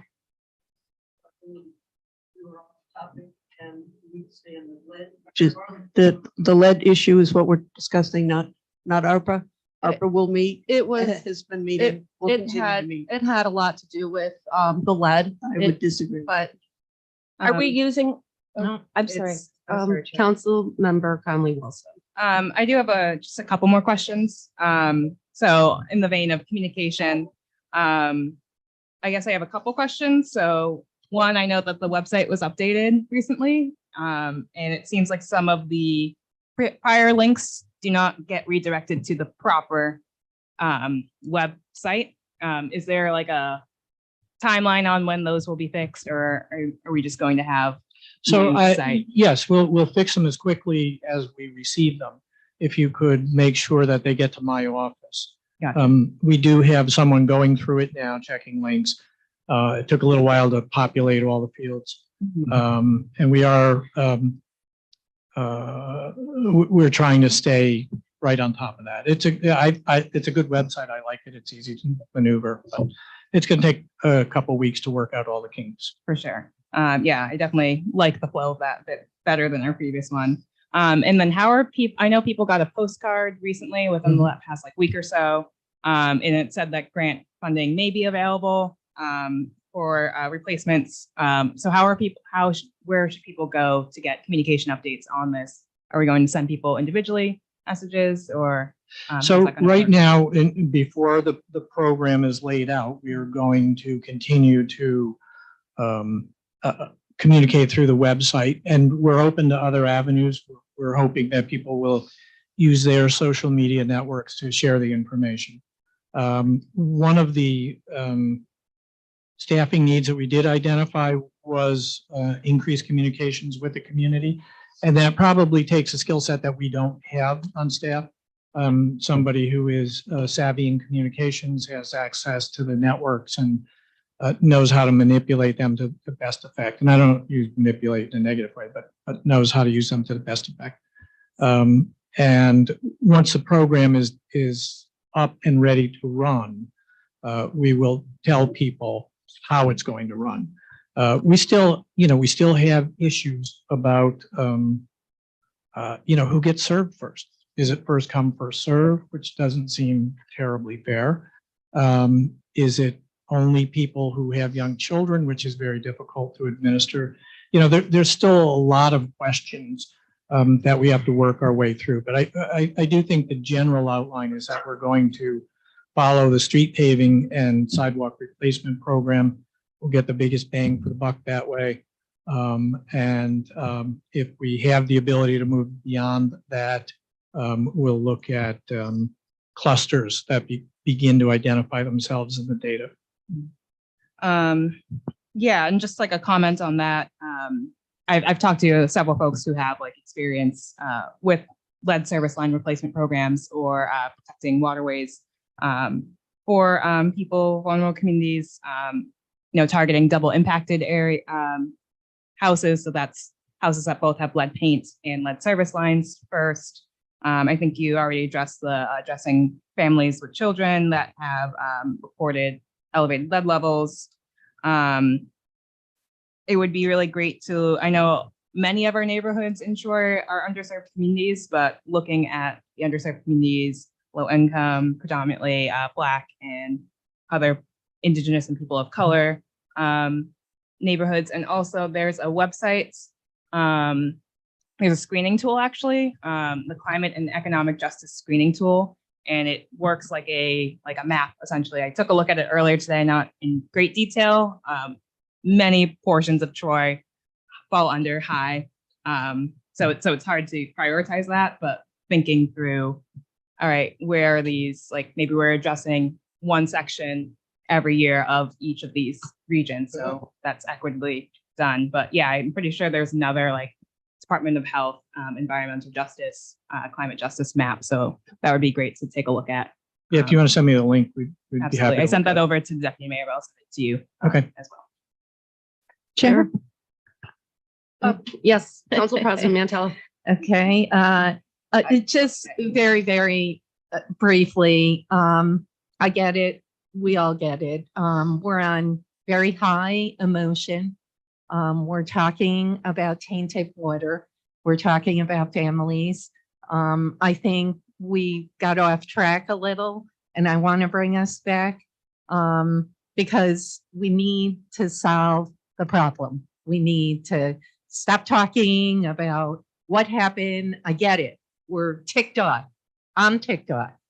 However, we need to figure out how we're going to solve the problem. Once again, I cannot support putting it solely on the backs of the taxpayers, but I am proposing to look more at a balance, some ARPA money, and then potentially looking at some form of a modest potential increase.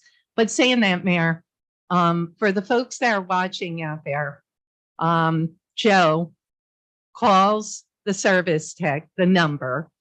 What happens after that? I know what happens, but for the public. And okay, we found lead in your pipes.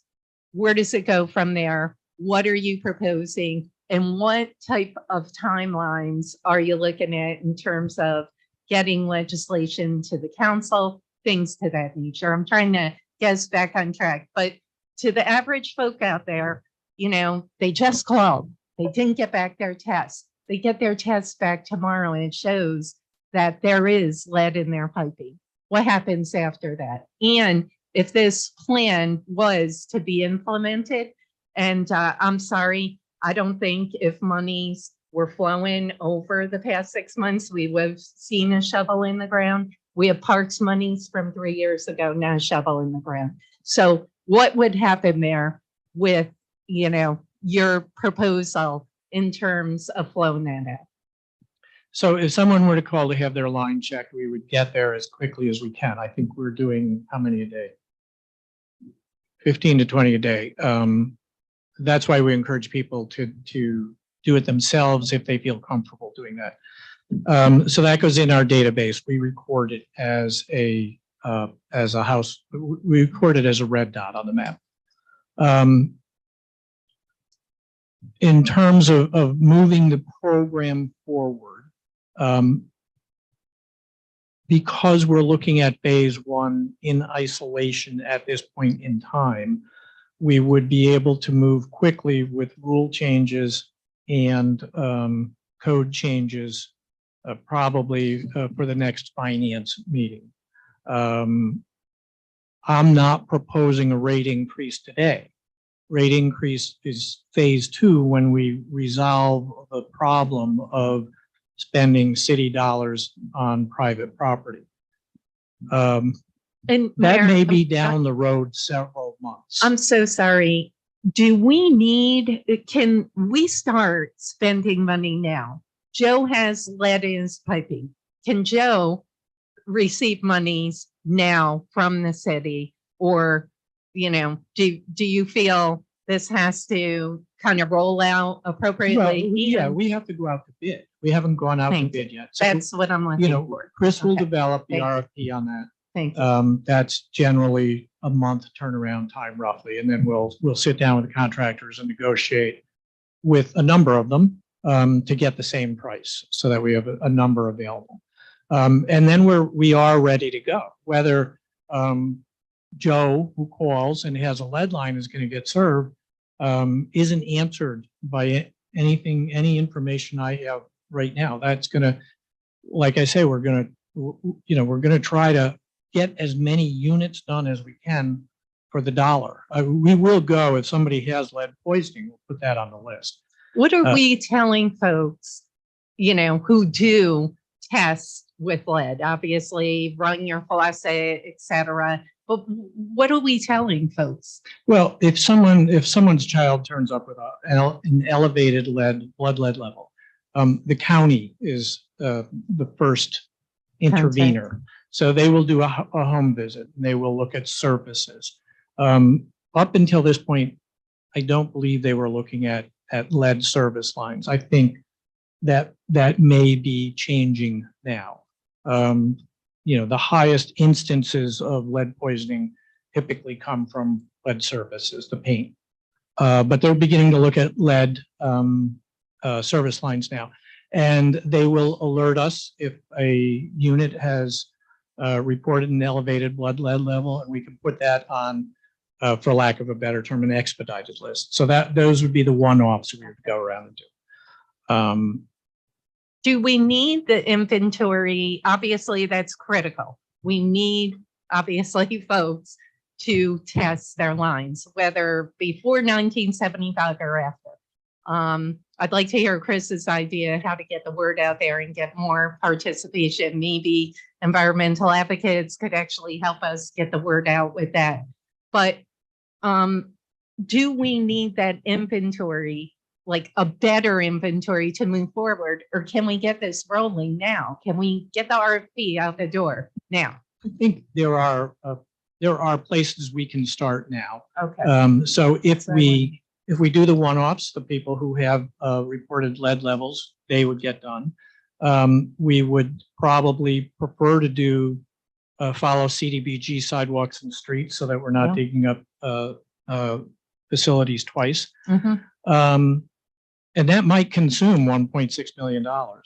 I don't know how many houses that covers, but and then if it doesn't, though, what we would look at is the data that we do have now. Where are the clusters? The data that we have now is pretty meager. The inventory is pretty meager, but we are beginning to see some concentrations. I think it would make sense to go there. Again, if you're not moving a backhoe around, you might get an extra unit on a street. How many folks have responded, Mayor? Do you know that off the top of your head? 3,700 out of 13,000. Not all have been responses. So yeah, we some of those we can. 3,700 out of 13,300 we have. Not all of those have been responses. Through the website itself, we've received less than 200. A So lot of those postcard is just picking up. going, a lot of those are just going through our work cards that we have and trying to differentiate when it was installed, when it was replaced, notes that we have of when it was replaced, notes that we have of what we did on our side. That's a lot of what that inventory is. So we're collecting data from a number of places rather. We do have records. Yeah, any service line that's been replaced in the last 30 years, it's a pretty safe bet. It's not lead. Again, we'll need to be confirmed, but for purposes of estimating tonight, we're assuming that's not lead. Anything that's 5 or more units, probably a pretty safe bet that that's not lead. Could be wrong, but again, that needs to be verified. But and then what was the other one? Oh, Code. Code is collecting that information for us as well. So that's where the bulk of the numbers are coming from. But the 3,700 are we do feel solid. There we feel solid on what we have there. So again, we're beginning to see some clusters. We know where the multifamilies are. It probably makes sense again to do those where you can hit 3 or 4 units for the price of one. And that tends to be where the kids are more concentrated. Chair. Yes. Um, Been first. I just wanted to reassure folks, there was some concern about the website. The lead links are working. Someone just wrote in that they've been checking them, so they are working. And I just think if we could have a positive takeaway from tonight, it is that each one of us in this room, viewing our neighbors, whatever, we all have a responsibility to answer the call, and that is to respond to the inventory and make sure that we have an accurate count, whether it's we think the pipes are lead pipes or not. And if I understand correctly, not only is that our personal responsibility, it's going to put us in a much better position down the road should we apply for grant funds, because if we have good data, that will work in our favor. So I would encourage everyone tonight to spread the word, to answer that. And I know we did last night at my district meeting, and it was very well received. So that's my takeaway for the moment. Chair. Yep. I was just gonna say something and I'll. Oh, I was just gonna ask if, I know that we talked about the rule changes. I was just curious about that, but yeah. No, go ahead. Yeah, I just know that was on the agenda, so curious about what are the rule changes for like the EPA and all of that. So there are rule changes proposed to the water rules. I think Chris has written them 5 times now. I'll let him speak to the specifics if you want to get into the weeds on those. But basically, they're intended to help us gain information that we need to complete the inventory. It will be things like if water is turned off to your house for any reason, it doesn't get turned back on until we get an inventory of your house. If you're rehabbing a building and you need a CO, you don't get the CO until you show us that you've changed out the water line. Things of that nature. There are going to be people who are not going to be cooperative, and we don't need them to be cooperative to begin the program, but at some point in time, we do need them to complete the inventory. The inventory is required by the EPA. So we have to look at techniques that encourage that cooperation. You want to talk about details?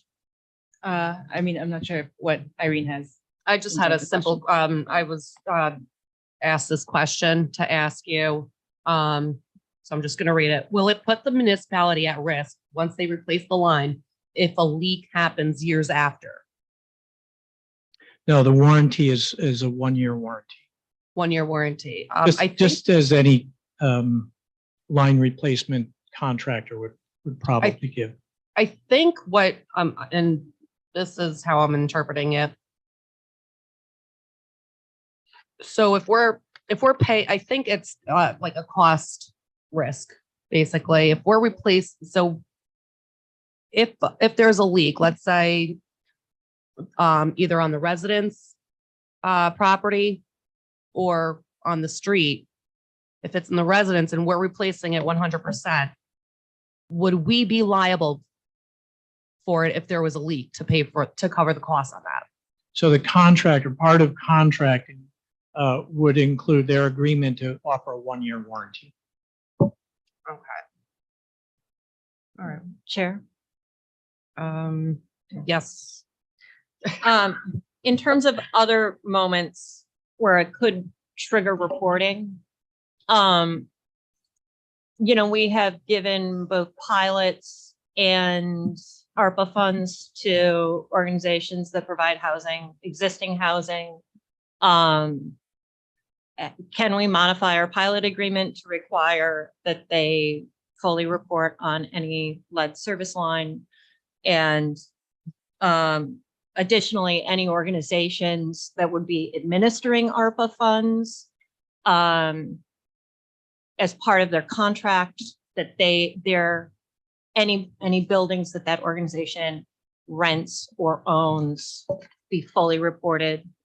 And then also, you mentioned working with the county. So I know that county Department of Social Services, when they do housing voucher inspections, do a fairly thorough exam, but they don't necessarily look at your water lines. Is that something that we are able to negotiate with the county so that that information can flow back into the city? So as to that last question, the county does an HQS inspection. Sometimes it's done by Troy Housing Authority. And you're right, they do not typically look at service lines. We can ask them to include that in their inspection. That will be up to them to decide if they want to do that, because they may be reticent to be on the hook if they make a misclassification. So we will ask them to do that. In terms of ARPA funds,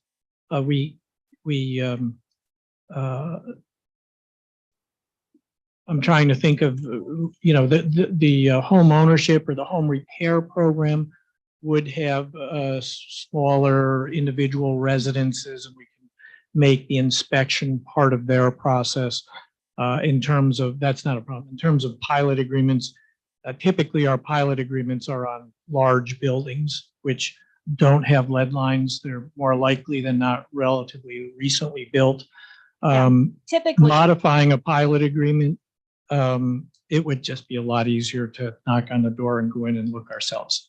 It would save a lot of time. So we can ask them to report to us on that. I don't really see the need to try to modify a pilot agreement, if they even would do that. We could just knock on the door and go look.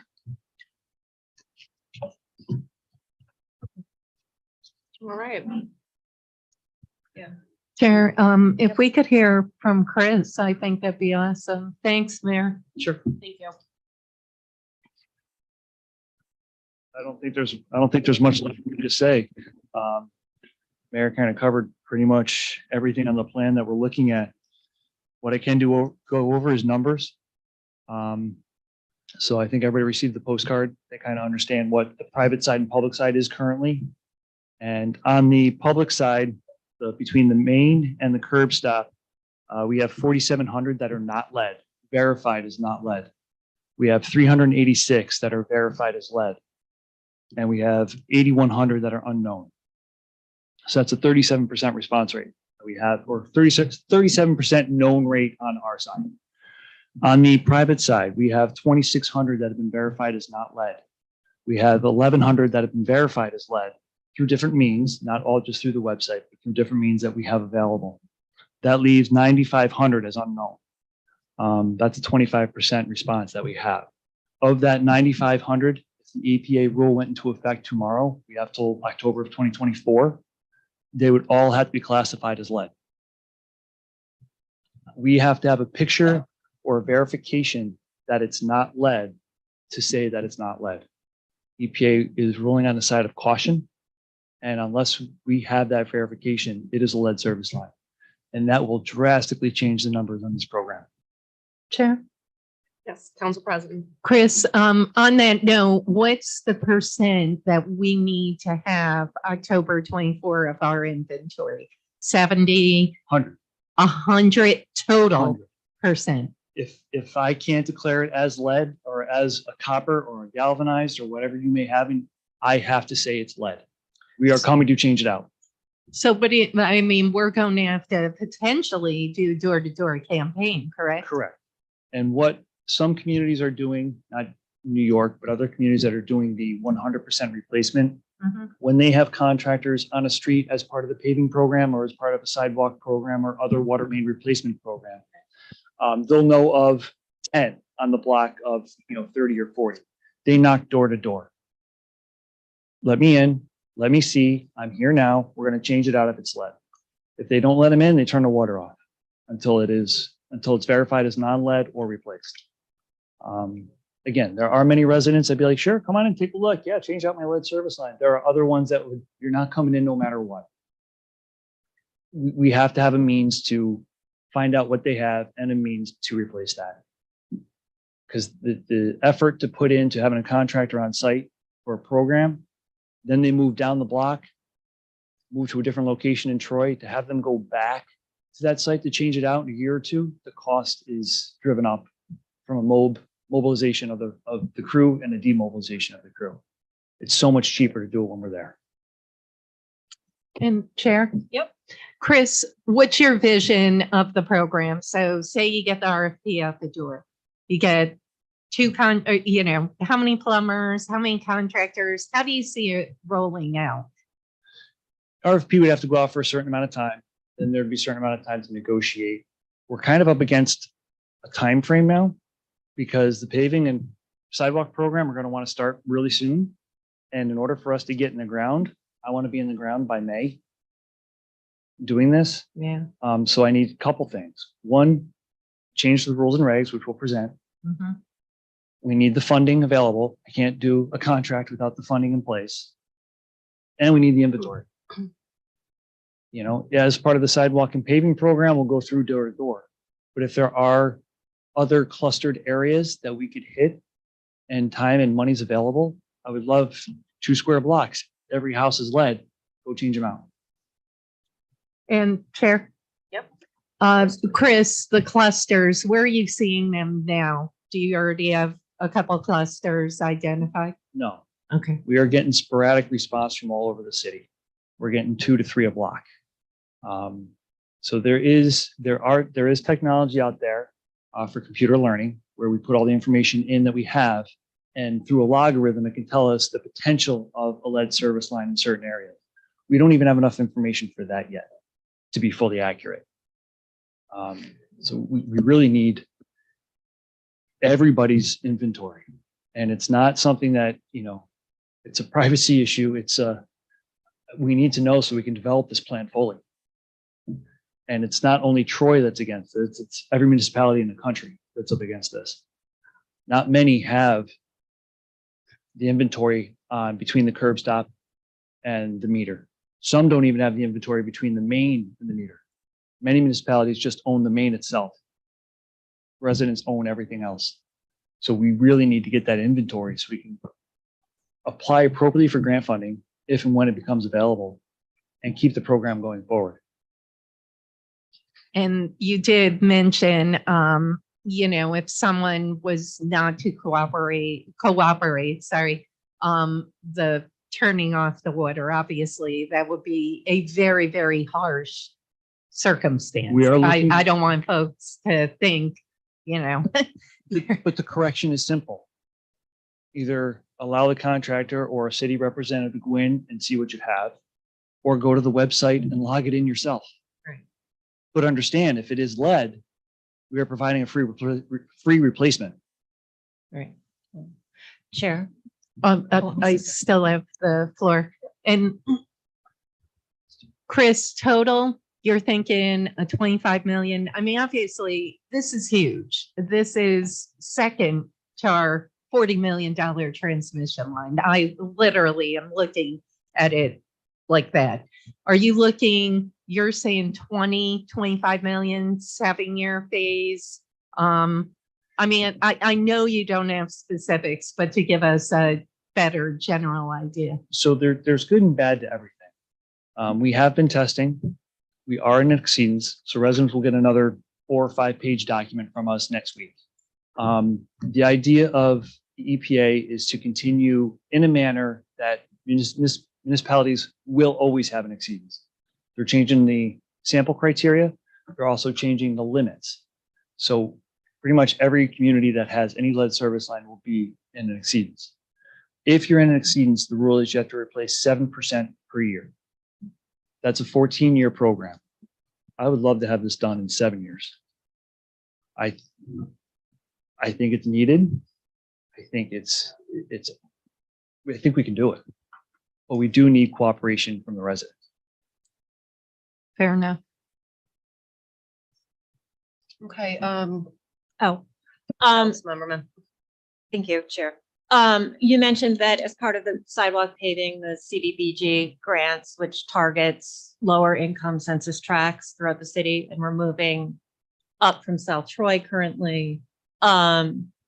Would it be possible to, because we're on a timeline and they do want to start paving and replacing sidewalks as soon as the weather breaks, can we do some targeted outreach to those communities that are scheduled for sidewalks this year to try to get 100% reporting?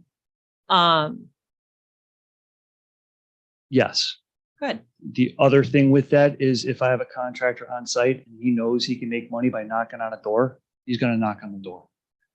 It's a lot easier for him to knock on the door between 1 and 7, knock on 3 and 5. They have lead, you're changing it out at a already negotiated rate per foot.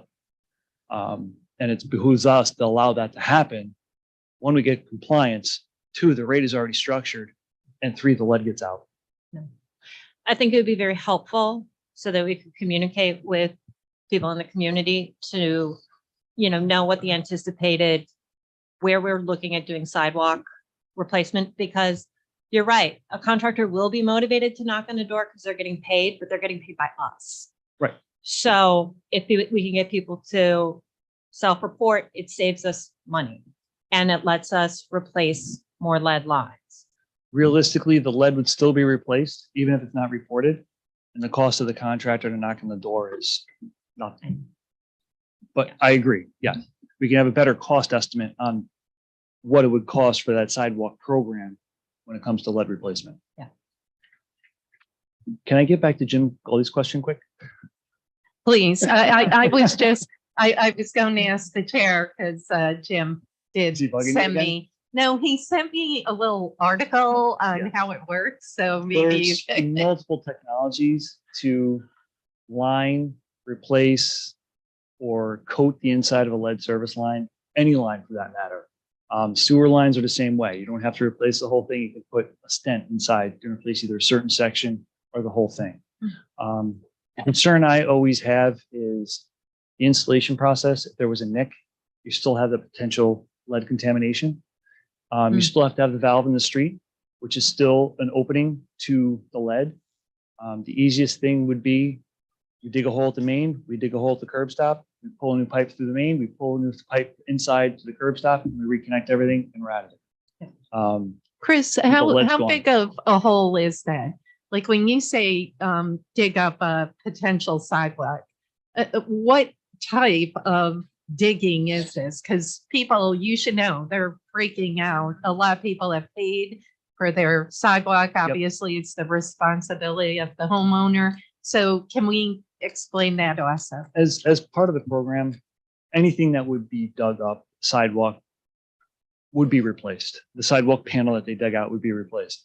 If for some potential reason we rip out somebody's prized rose bushes, they may not be replaced. We would probably rely on the homeowner to move those before we did any work. The size of the hole depends on the depth. If the curb stop is 8 feet in the ground, it's a bigger hole up on top.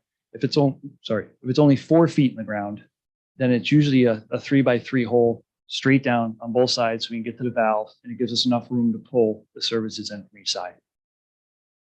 So when we say pull the service, it's a cable that goes, we dig down to the lead, cut a section of lead out that is exposed. We put a steel cable through the lead, have somebody on the inside disconnect the meter. They connect the copper to a fingertips type of machine. The cable pulls the lead out. It has a larger OD or outer diameter than the copper. The copper replaces right behind it. Oh, And they pull it right into the hole. Wow. and then they reconnect everything.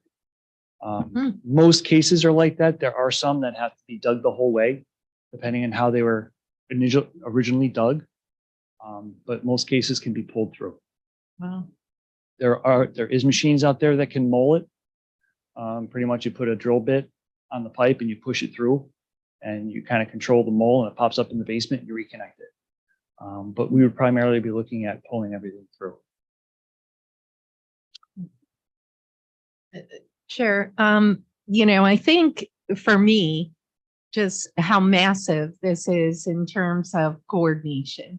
And my biggest concern here is, and this, Chris, this, Mayor, is the coordination, the project management, the teamwork that you're going to have in place with potential concrete folks and, obviously plumbers, et cetera. So I guess just for me, I need that concern alleviated. So I don't know how we get there, but we have to get there. I mean, it's a $25-30 million, maybe 7-year program. And my biggest fear, we appropriate the money, the monies aren't out the door, 6, 9, 12 months, et cetera. I'm not putting it on you, Chris. I'm not bashing anyone, but our track record has not, been awesome. I will say with public utilities, your $40 million, it's on target. So saying that, do you feel that it will follow that type of project management? Yes. Okay. Yes. So my ask for this is a project manager just for this program. Okay. He will be working with the He or she. contractors. He or she, they will be working with the contractor. They will be knocking on the doors with the contractor. They will be administrating. They will be our boots in the ground. Yeah. Problems come up, they will confer with the other project manager I have, or myself, or other administration I have on the projects. We are also getting an influx of phone calls to the lab. I need a lab tech. I need somebody else that can answer the phone calls, go in, do sampling, can go in, do verifications. It doesn't sound like 15 to 20 a day is a lot, but when we were already on a streamlined management type of program, to try to encompass another 50 phone calls a day, 35 voicemails a day, and then get out into 50 or 20 homes, it's a lift. Right. So I'm gonna need another lab tech, another clerk of some sort to monitor, if we do programs, monitor grants, invoicing, that sort of thing, to make sure that the contractors get paid so they do show up the next day. Right. Those are the few things that I will need in order to make this successful. Chair. Right. Chris, do you think having a grant writer would be helpful as well for this program? I would say yes. I would say yes. Hi, Chris, I have a question. For these positions that you are looking, to create, are they going to be on a temporary basis or permanent? I would say permanent. Permanent, okay.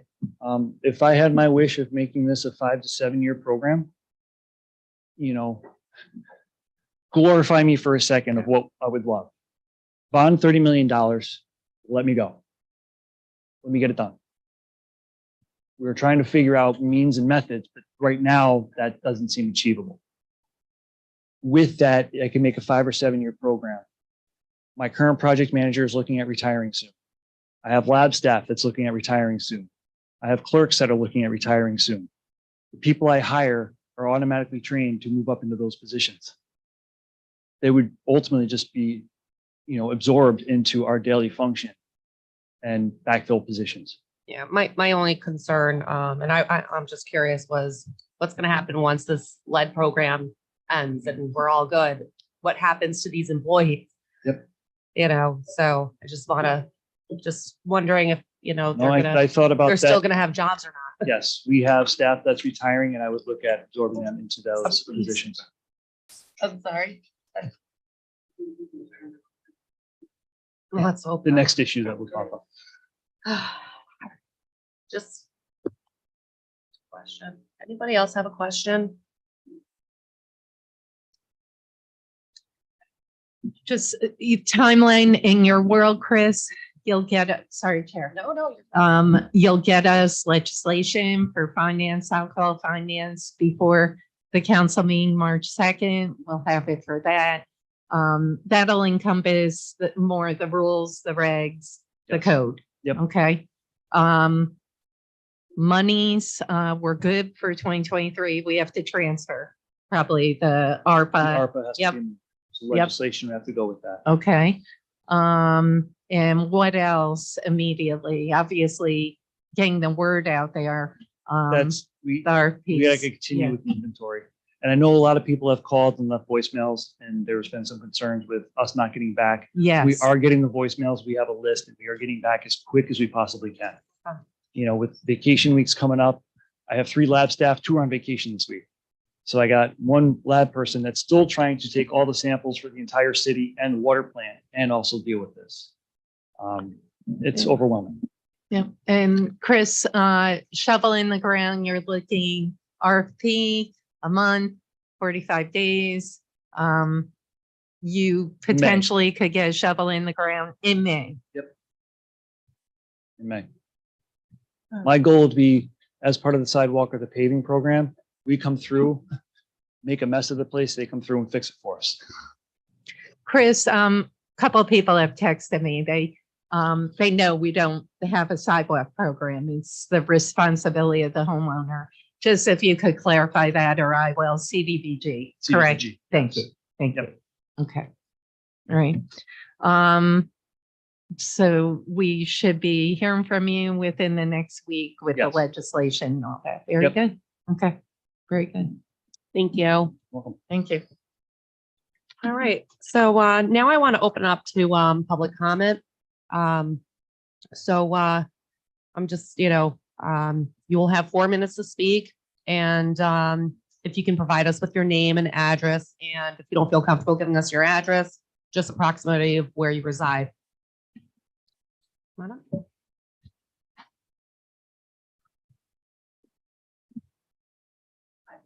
Hi. Hi. You could pull in, right? Yeah, okay.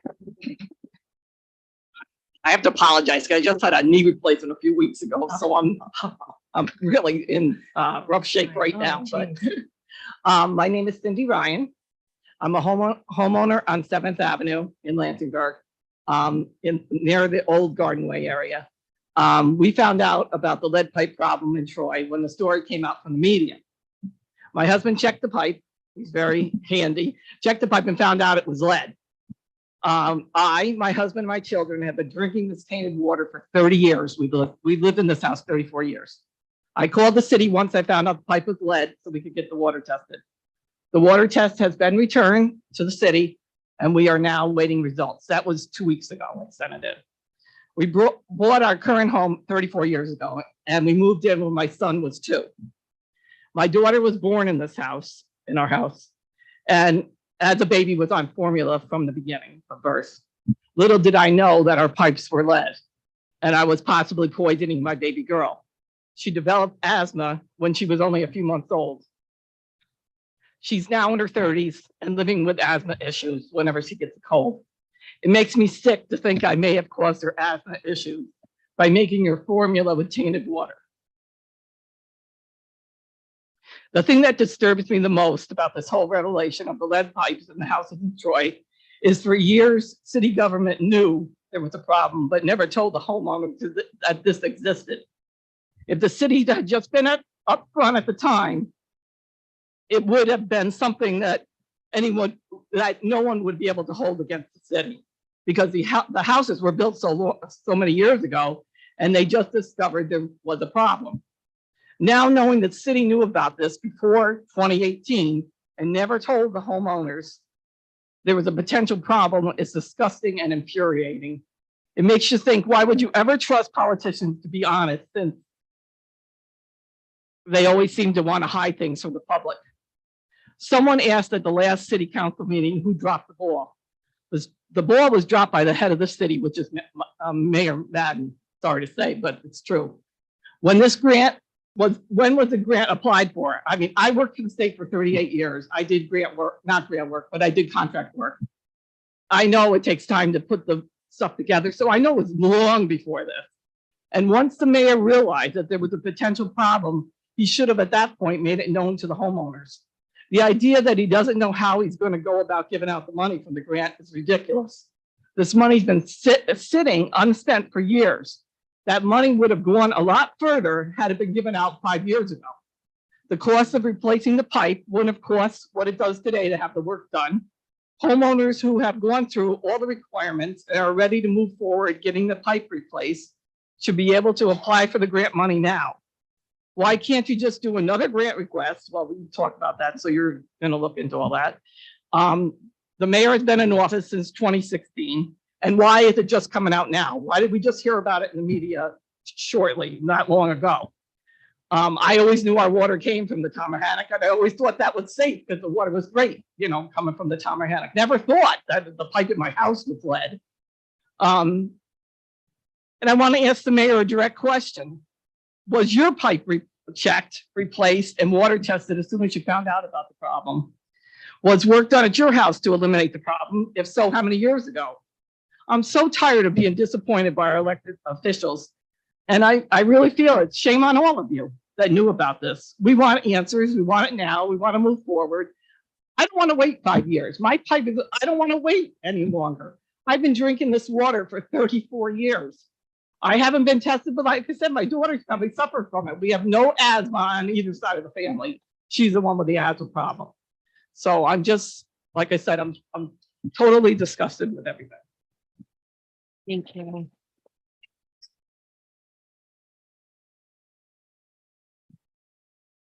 Hi.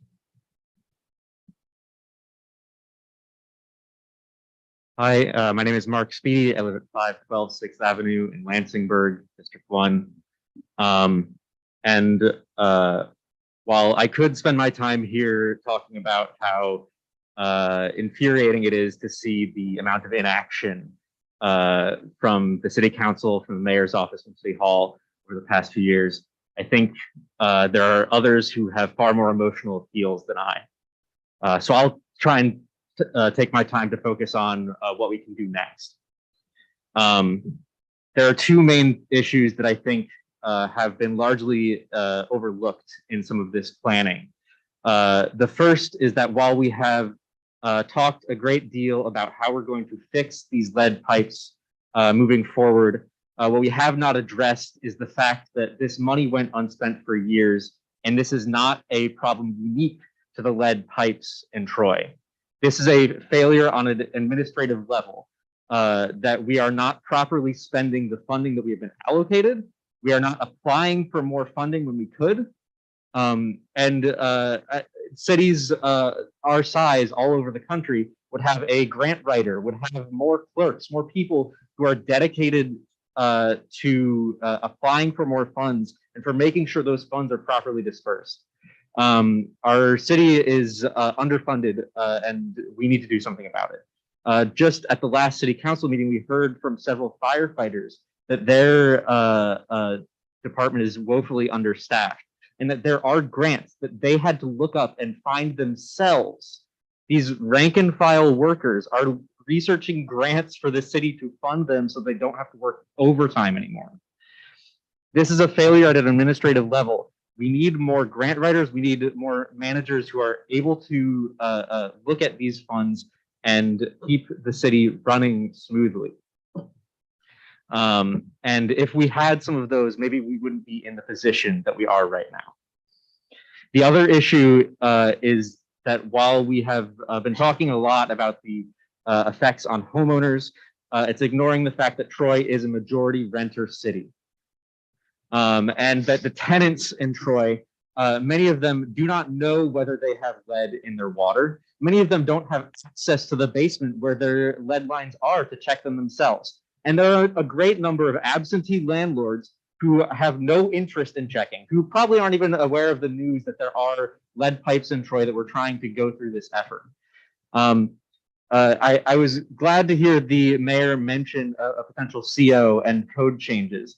I think it's incredibly important that we adjust our code so that it is a violation to have a lead service line without the landlord providing a filter at a minimum to their tenants. And I think it's also incredibly important that we have code not just act reactively to people reporting lead in their water, but they act proactively, that they're actively going out and checking people's houses for code violations like lead pipes and making sure that they are reported properly, that those people are fined, and that those tenants are provided with lead filters if they are contaminated. I think that we need to put our focus on this, on the people who are most impacted, marginalized communities, working families, families with children. It's frankly abhorrent that this problem has gone on for so long. And I hope to see further action on this, that we can follow through on this issue moving forward. Thank you. Thank you. Would anybody else like to come up, please?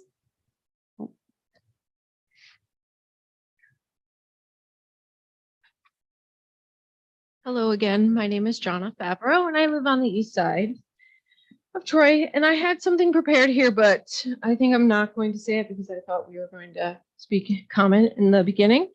I just jotted down some notes and some questions while I was listening to Chris and the mayor speak. I'm going to be pretty petty and say that October 20th meeting was the earliest I found that the council was aware of Chris bringing up concerns of being sued with this money. YouTube minute 53. If you're curious, I want to go watch it. The comment that stood out the most to me from the mayor, he said, a year ago, we didn't have anything to take action on. But a year ago, my child was poisoned with lead and over 1,000 other children were reported via the county of having elevated blood lead levels. 1,000, that's enough to me to take action. And I just want to reiterate that, and I will every council meeting until there's a shovel in the ground and 100% of lead lines are replaced. That is enough for action. He also mentioned that 100% of the costs would be covered, but then said an extra $48 a year. That is not free. I was also curious if that estimate included the fact that residents are probably now going to be running their water for 1 to 2 minutes. I can say that since finding out that my child had blood present in his lead in his blood, we now run it from 1 to 2 minutes because we've tested consistently. At the 30-second mark, that's where we're seeing the 45 parts per billion, which is 3 times the allowable amount. So we run between 1 and 2 minutes. And our bill has gone up over 25% since we've been doing that. And that was one of the requests that I made that went unanswered. I wanted a stipend because I can't afford this quarter after quarter after quarter to keep my child safe. And I think the last point that I wanted to mention was, I think, Chris, you said only 200 responses came from the website. I think that's a clear indication that what you're doing is not working and something has to change. A couple years ago, when we wanted everybody to get out and vote, there was a huge campaign. There was the Troy bot on the side of on a billboard on the side of the buses trying to get people out. We need to be doing the same to let people know that they need to report their lines. And I know this costs money, and I know we need more people on staff, but action needs to be taken swiftly, and I'll follow through. Thank you. Thank you. Hi. Good evening. I just want to focus on. Oh, can you please state your name? Oh, and- I'm sorry. My name is Greg Campbell Cohen, and I live at 342 Congress Street, #1. Thank in, you. Troy. For the financing of this plan and the plan itself, I'm just going to focus on those details for this. I think that there is a lot to like here. I also think that we're looking at the right questions with this issue. Foregone conclusion is that 100% is going to be covered. And now the hard part is figuring out how we're going to do that. I also think that the mayor made a very good point about the reimbursements. We are all, a community, and I think he's right to start the program and make that the start. I do want to raise one point, which is that many of the city's largest employers are 501c3 nonprofits organized for the charitable purposes of health and education. My understanding, although I don't have the documents in front of me, is that those employers have pilot agreements that have not been revisited in several decades. I think that this would be an excellent opportunity to perhaps correct that. We're talking about a lead issue. Hospitals care about lead. Schools care about lead. Nobody wants to cough up money. It's not going to be easy, but if there's an opportunity to do it, I think it's now. I think that would go a long way also to, insofar as you can, offsetting the costs associated with water fees. I hope to see as much of ARPA as possible redirected towards this as you can do responsibly. Not suggesting that you burn anyone, but if it's possible to redirect money, that would be great. But certainly, we can all be good neighbors, and that includes many of our largest employers. Many states provide a carve out for nonprofit hospitals or educational facilities for the purposes of property taxes, and other states do not have them classified as 501c3 nonprofits at such a high rate as New York. So it's not unusual to call upon them to be good to us. That's all I want to say. Thank you. Yeah, good points.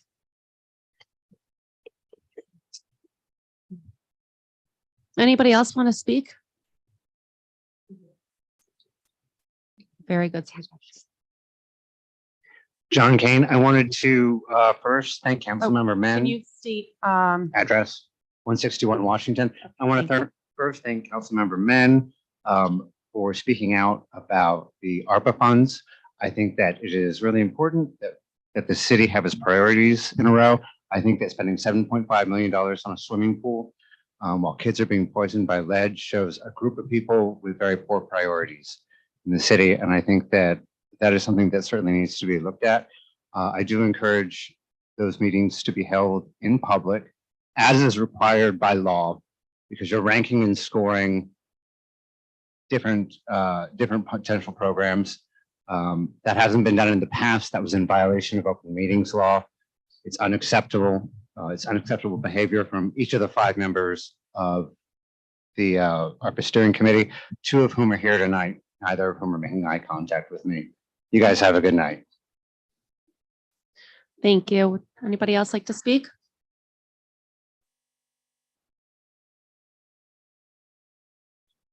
Hi, my name is Emily Berkmeyer. I live on the Hill, 13th Street. I'm a student at RPI. I've lived here for the past 4 years.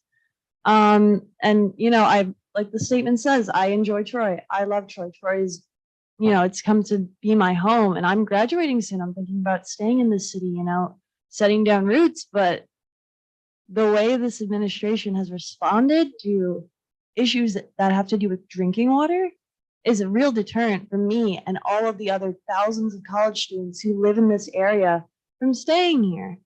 Where I live, we had to go out and buy lead filters because we got a pamphlet in the mail that said, oh, you might have lead pipes.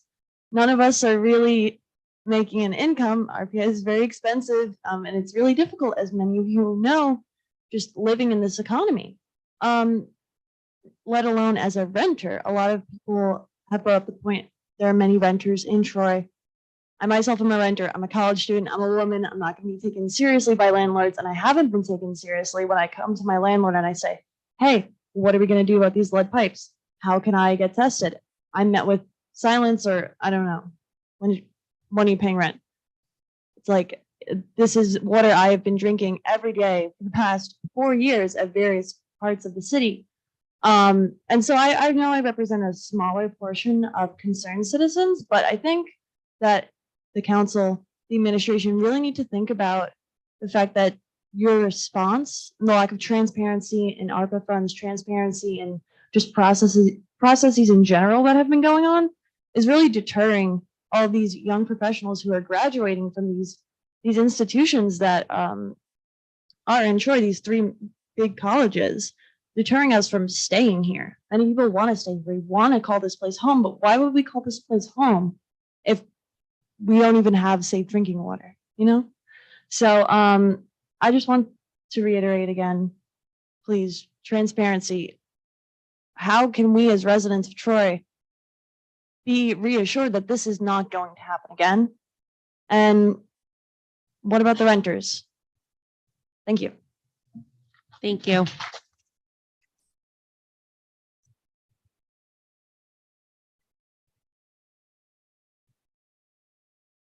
Hi. Hi, my name is Eileen Javier. I live in Lansingburg.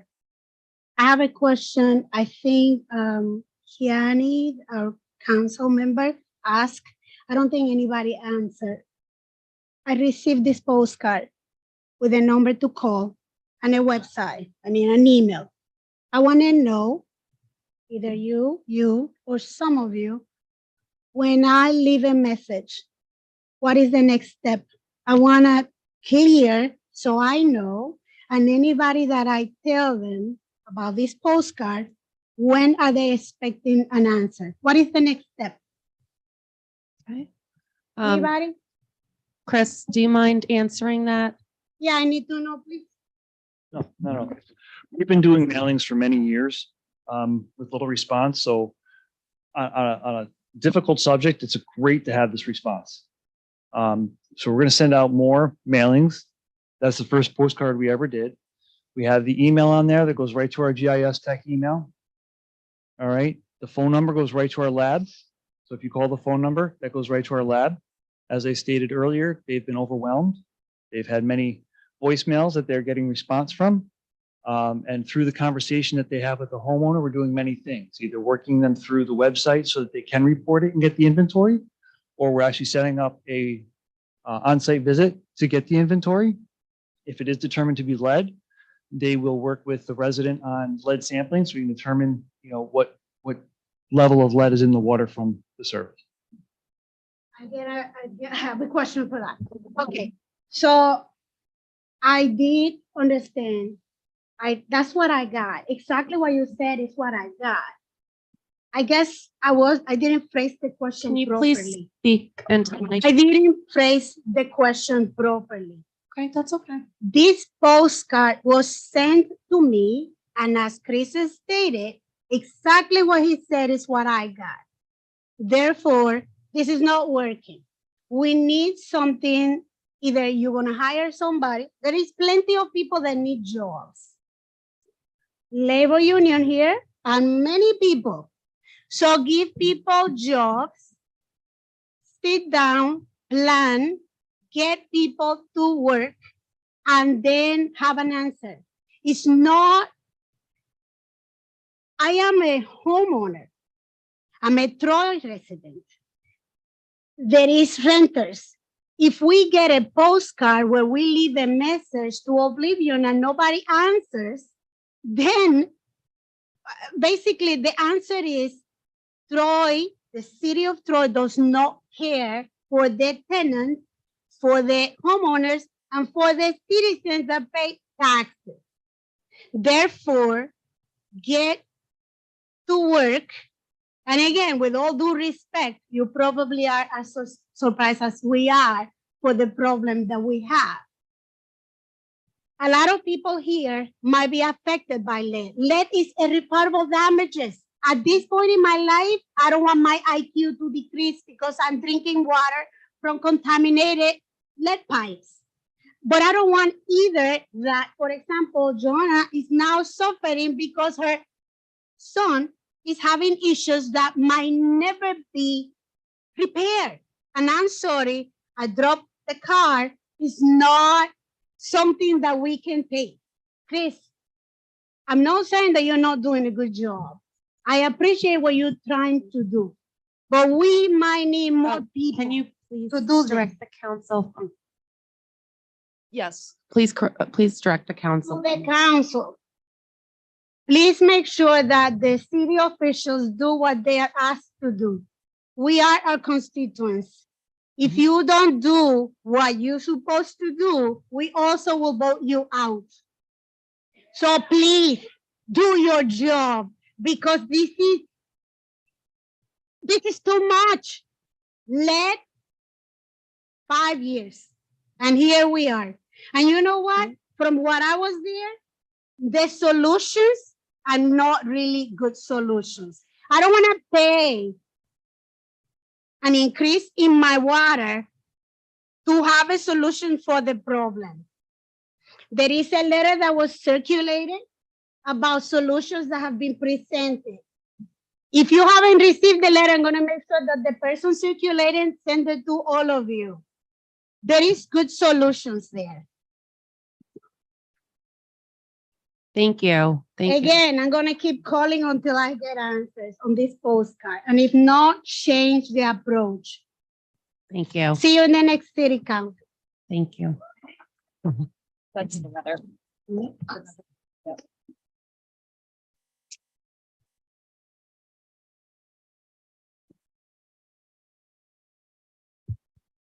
Good evening. My name is Liz Moran. I am a resident of downtown Troy, and I also represent the organization Earth Justice. Thank you for holding this today. This was really important. So I'll start with this, which has been already echoed by a number of other residents. There was no excuse for the delay, and this will go down as a negative legacy for the mayor's administration. The mayor said there was nothing to go on last year, but there was already a guess there were around 3,700 pipes. There was some existing information. So people are understandably upset about this time that's gone because there's no getting that time back. And the statements from the mayor to try to defend this inaction have been nothing short of deplorable. But I don't want to actually spend the rest of my comment on that, because he did present a plan, and there's some commendable things in this plan about moving forward. I was proud to join a letter of over 160 organizations and residents that was sent to the mayor and the council calling for, yeah, you should all applaud yourselves. We're here because of you. So we had a plan of action that we recommended in that letter, and some of which the mayor actually proposed today, which was great. For example, 100% lead service line replacement at zero cost to homeowners is a huge step forward and does go beyond many cities. And that's the morally right decision to do. We really want to see Troy transition from this moment into a leadership position. That said, we do still have questions about inventory process and how to keep doing this moving forward, since it, will take time to replace all the lead service lines, while not putting that burden upon residents. For example, when it comes to funding, there are residents concerned about these rate increases. We should do grants first. It's good that the city is going to be looking into that, and as minimal responsibility on residents as possible. Another item that's unresolved in what we recommended is getting residents filters. There was some discussion about this after the lead service line is replaced, which is good, but there are residents that are going to be waiting in the meantime that won't necessarily get their lead service line replaced right away. The city should really just send filters to those who are reporting lead service lines immediately. So we're thrilled that we're finally able to have a more productive conversation now, even though it is late. And I want to state, it shouldn't have taken this kind of outcry to get here. We absolutely must do better going forward. So to that end, there are cities in the state that have been viewed as leaders when it comes to lead issues. Rochester, Albany, New York City. Troy should really try to emulate that. There are a lot of opportunities in Albany to testify and call for more funding. A lot of lawmakers, including our Assemblyman John McDonald, is really receptive to this sort of thing. There's a reason why we have water infrastructure grant funding and so on. And then, of course, under the current federal administration, there's been a lot of interest in addressing these issues. So this administration will soon be moving on, but we're really hopeful the next and the this city council and the next will really take a leadership role in the future. Thank you so much. Thank you.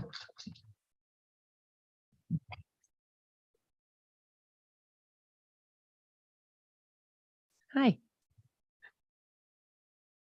Hi, my name is Greg Dreyfus. I live at Hill Street and Fifth Avenue. I very recently moved to Troy, and I actually wasn't going to speak tonight, but I see some issues that haven't been addressed yet, so I want to bring them to your attention. You know, the issue of tenants has been brought up several times around providing water filters and the like. If a tenant does find lead in their water systems, but I haven't seen yet a sort of, and I see something emblematic, I should say. You know, there's been this issue of transparency raised, but I arrived here a little bit late because I was at work, and I've been trying to piece together what the actual plan was. I haven't heard it repeated, and I find that emblematic of is there actually going to be a ongoing transparency, ongoing outreach to let the community know what do we actually do. I moved here. I have loved living here for the past few months, but it's scary to come to a place and find out, holy guacamole, you know, I don't know if I'm supposed to curse on these type of things, but there's lead in the water. What? That's insane. And what do I do? You know, do I go to my landlord? I'm probably going to move in the next few months and trying to find a more fixed place to live as I situate myself. If I report it and I move in the next few months, is there going to be action taken? What do I do when I show up at my next apartment? So I don't see immediate plans of actions for tenants. I see, we can get water filters or the like. But what actually happens, a woman brought it before, if a tenant comes to the city and says, I found water in my apartment, is my landlord going to be compelled to take action? Do I take action in my own individual apartment? What happens to the other tenants in the apartment? I don't see answers to those questions. I would also bring to your attention the issue of ARPA funding has been brought up. You know, just reading the news, we see the possibility that austerity is on the horizon, that some of that money might be clawed back. So I would bring that to your attention as well.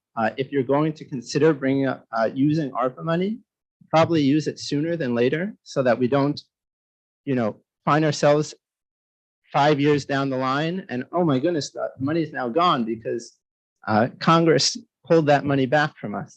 So if you're considering using ARPA money, use it sooner rather than later. I also want to bring that to your attention. And yeah, thank you for this meeting. Thank you to the community members who have spoken out. This is really stirring. So thanks for, yeah.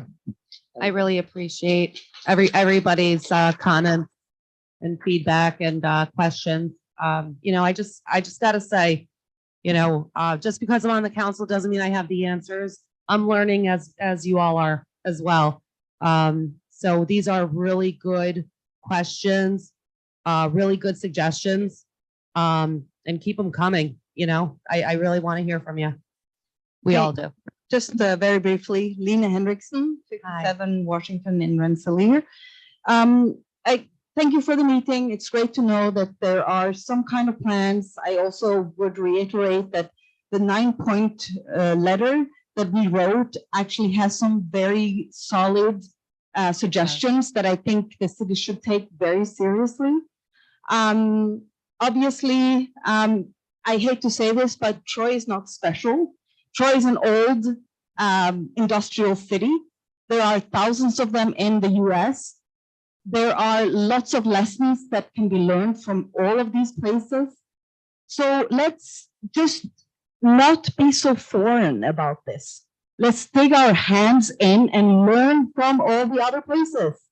There's nothing special about Troy in that way. There is a ton of information that people can dig themselves in and give this man a fucking laptop. Excuse me, we can't. Sorry, I'm sorry, but that's just such a very low level to be working in. Chris, I have a laptop. Okay. So, lastly, I just want to say, because trust has really eroded between the people who live here and the city and the mayor, it would suit the city to establish a website or a social media where we can actually see what is being done.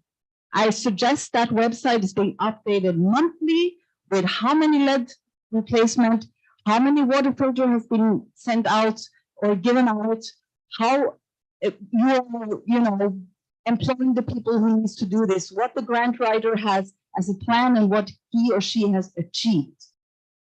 We need to rebuild some trust. And for that, there needs to be some continuous feedback from the city to its citizens of what is being done. And it should be a public website where you could prove that you're actually going to do it. Thank you. Thank you.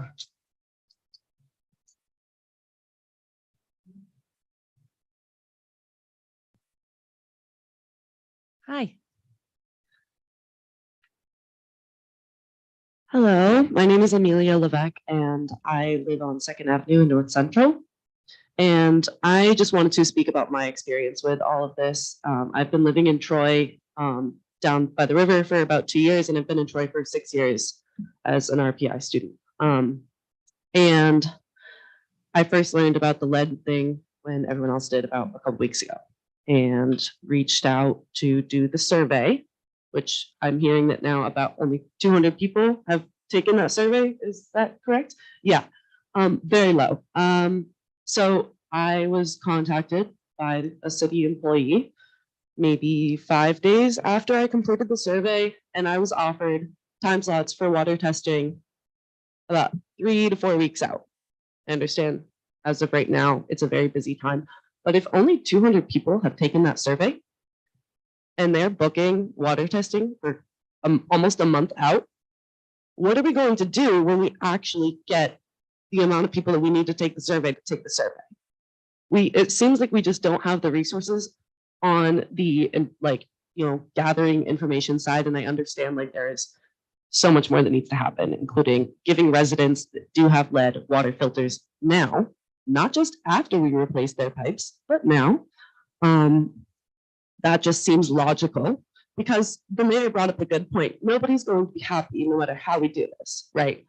There's going to be someone who says, well, my sister got her lead pipes replaced 5 years ago. Won't that person be so much happier if they've had a lead water filter at least for the past 5 years? Yeah, that's a pretty simple one.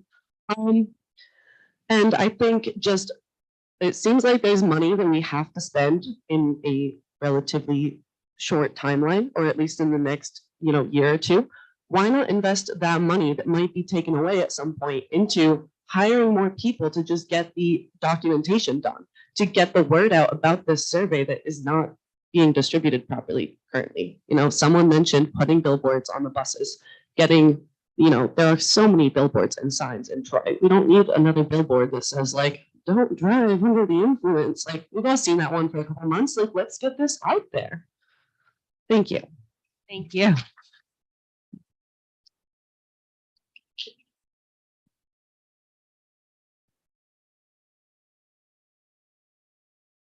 Hi.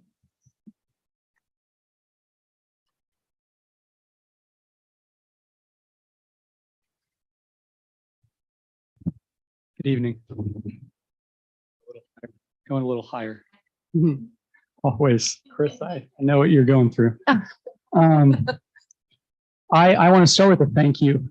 And that thank you is for, I'm sorry, I've said my name. For the record. That would be very good to do. My name is Rob Hayes. I live in Albany, New York. I'm the Director of Clean Water for Environmental Advocates New York.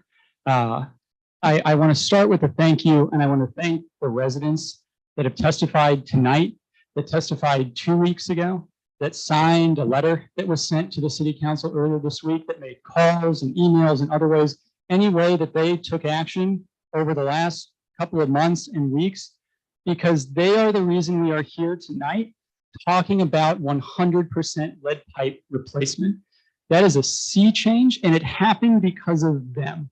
And they are the ones that we owe an incredible debt of gratitude to. Their voices made the difference here. And it was incredibly exciting that we're now talking about how do we replace every single lead pipe in Troy? How do we fund that? What is the timeline? How do we get there? My colleague Liz Moran mentioned earlier how over 160 residents and organizations sent a letter in advance of the council meeting. And one of the key asks in there was come to us with a plan about how we're going to get to 100% lead pipe replacement. And we've got that plan now. Residents' voices worked. They got that plan. But now, of course, the devil's in the details. And I think what we've also been hearing tonight is that residents want to keep being engaged in this process. It can't just be, this is the plan, we're going to run with this and that's done. No, they need to see the proposed code changes before they're voted on and finalized. They need to see the funding plan. They need to see how their community is going to be reached out to so they can know whether that outreach is being effective. That's how we actually get to 100% lead pipe replacement, is by listening to their voices, prioritizing their needs, and making sure that they have a seat at the table. Because what you have heard time and again, both tonight and in the previous council meeting, is that people feel ignored. And they feel like their voices haven't been heard on an issue as important as clean drinking water, on an issue as important as lead poisoning. And that's what has to change. That's what's been happening the last 5 years. That is what is so anger-inducing and unacceptable about that delay, is because it gets to the most important things we have as human beings and living in a society.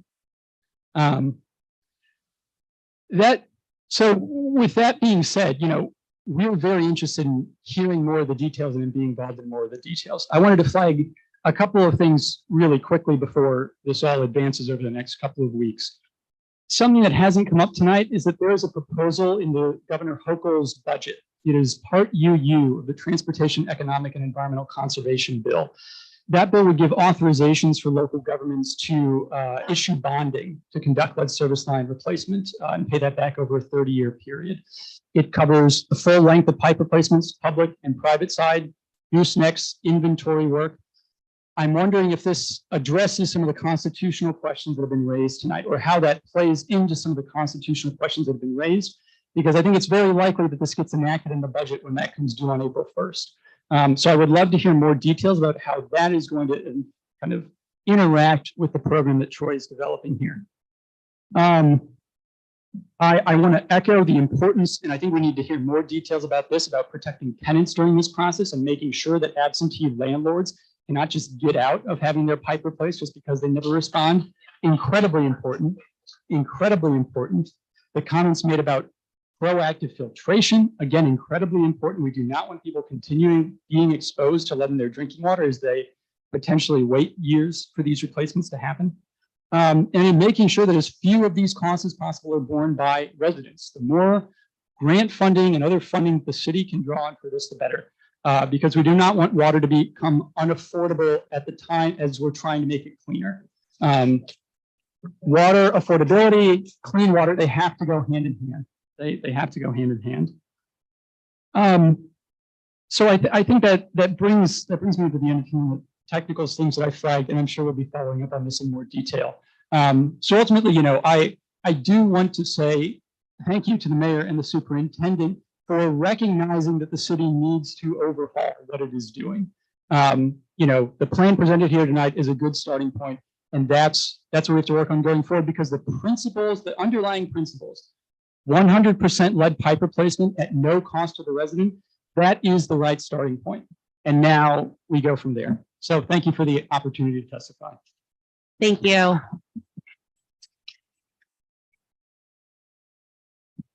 Anybody else like to speak?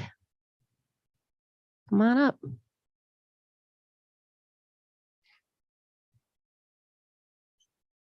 Hi. Hello, I'm Zachary Guthrie. I'm from 444 8th Ave in Lansingburg, and a lot of the important things I think have been covered by the many people who have come before me. I only had one real thing to touch on, and it's just a nitpick I've had for the last couple years since I have started looking at the city's budget.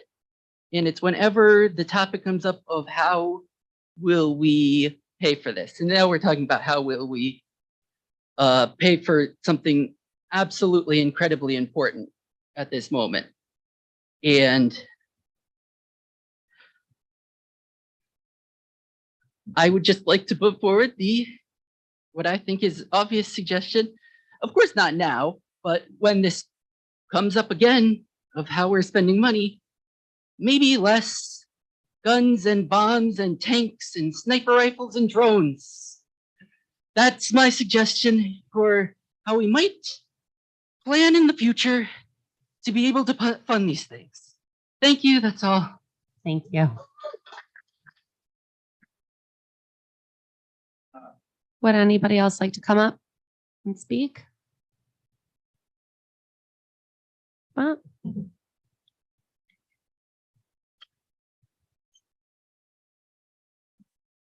Hey, Jean Krieger, 186 Third Street, 20 York. I mean, I don't like to raise taxes. I didn't like it when we reassessed all the properties way back when. They hadn't been reassessed for. I'm not suggesting that's the way to go. I don't like to pay sales tax. But I mean, you don't get something for nothing. You just don't. Sorry. all right. All these good things cost money. And writing grants and asking somebody else that doesn't live here for money is the way to do it. We live here. This is our city. I don't mind paying $1 extra for my water bill. You know, prices go up. Stuff should be adjusted, cost adjusted over the life of a city. With each year, there's stuff that goes up. You know, we've all seen inflation. The city maybe should adjust for inflation. It's not a popular position saying we should raise taxes, but I own a property, I'd pay more tax. You know, I would do it. I think there's ways to raise money from within. I think that everybody gets it free is noble, and those who can't pay should not have to. But I think we're a city, and I think we all bear the burden. That's what I think. I know we'll solve this problem. Thanks for listening. Thank you. And anybody else like to come up and speak? All right. So, Here, well, oh, yes, I would move that we adjourn. okay. So moved. All right. Anybody second? Wait, seconded. you second, yeah. All right.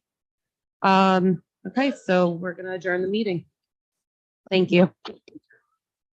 All right. We have a finance meeting next. I am going to say a 3-minute break would be wonderful. I know some folks have to hit the restroom. So we have a finance meeting for anyone that's staying.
So if I sing right now, not a good idea.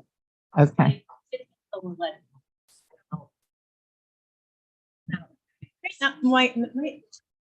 Anyone else? I know. Listen, can't do any more brain damage, so.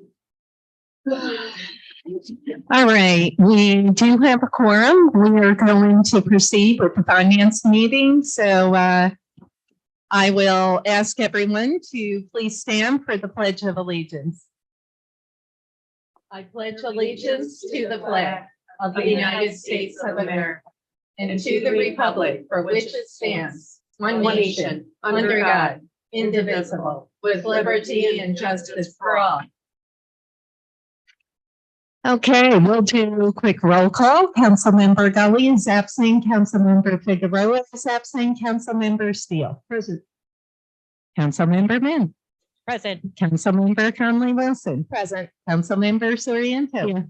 Council President Mantello. Before I move forward, we have a ton of people here in the audience, I'm kidding.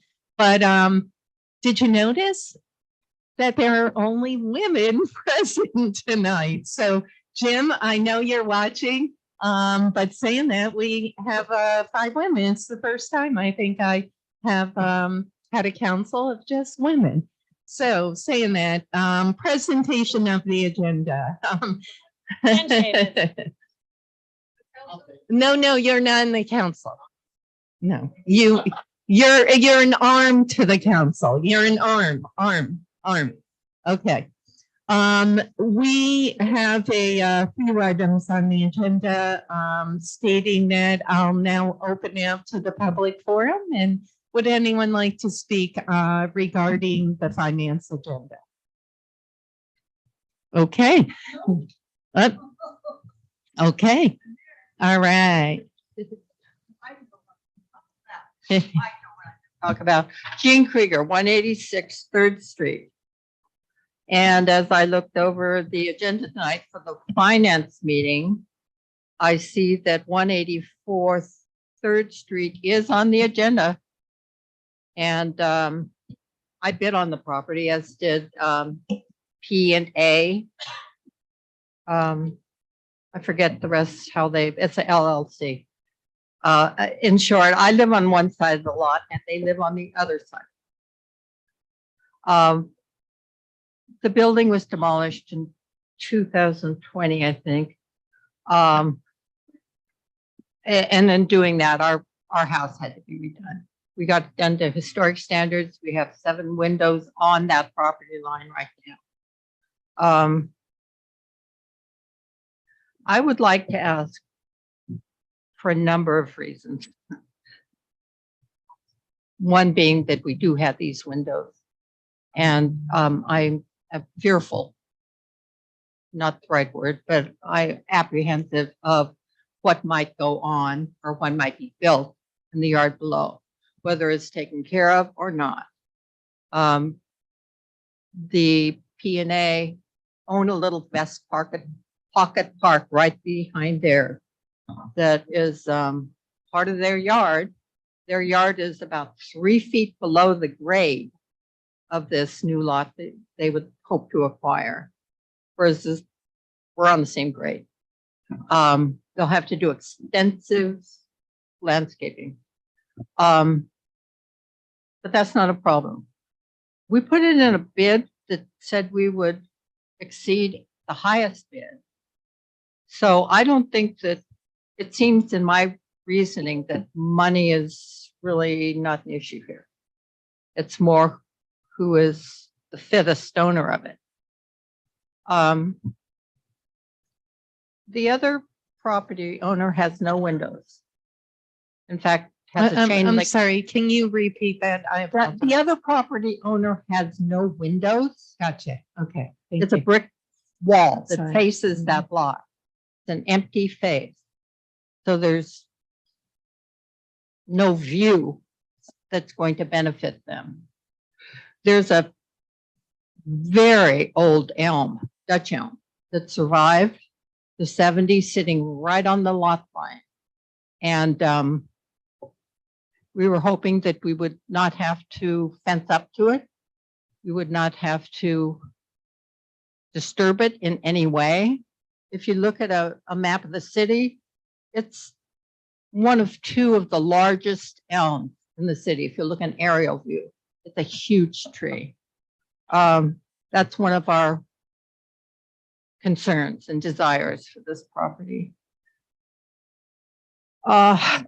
We live in the property, whereas our neighbors have many properties and are not full-time residents there, as far as I can tell, as far as I know. And I apologize to the owners if they are there. I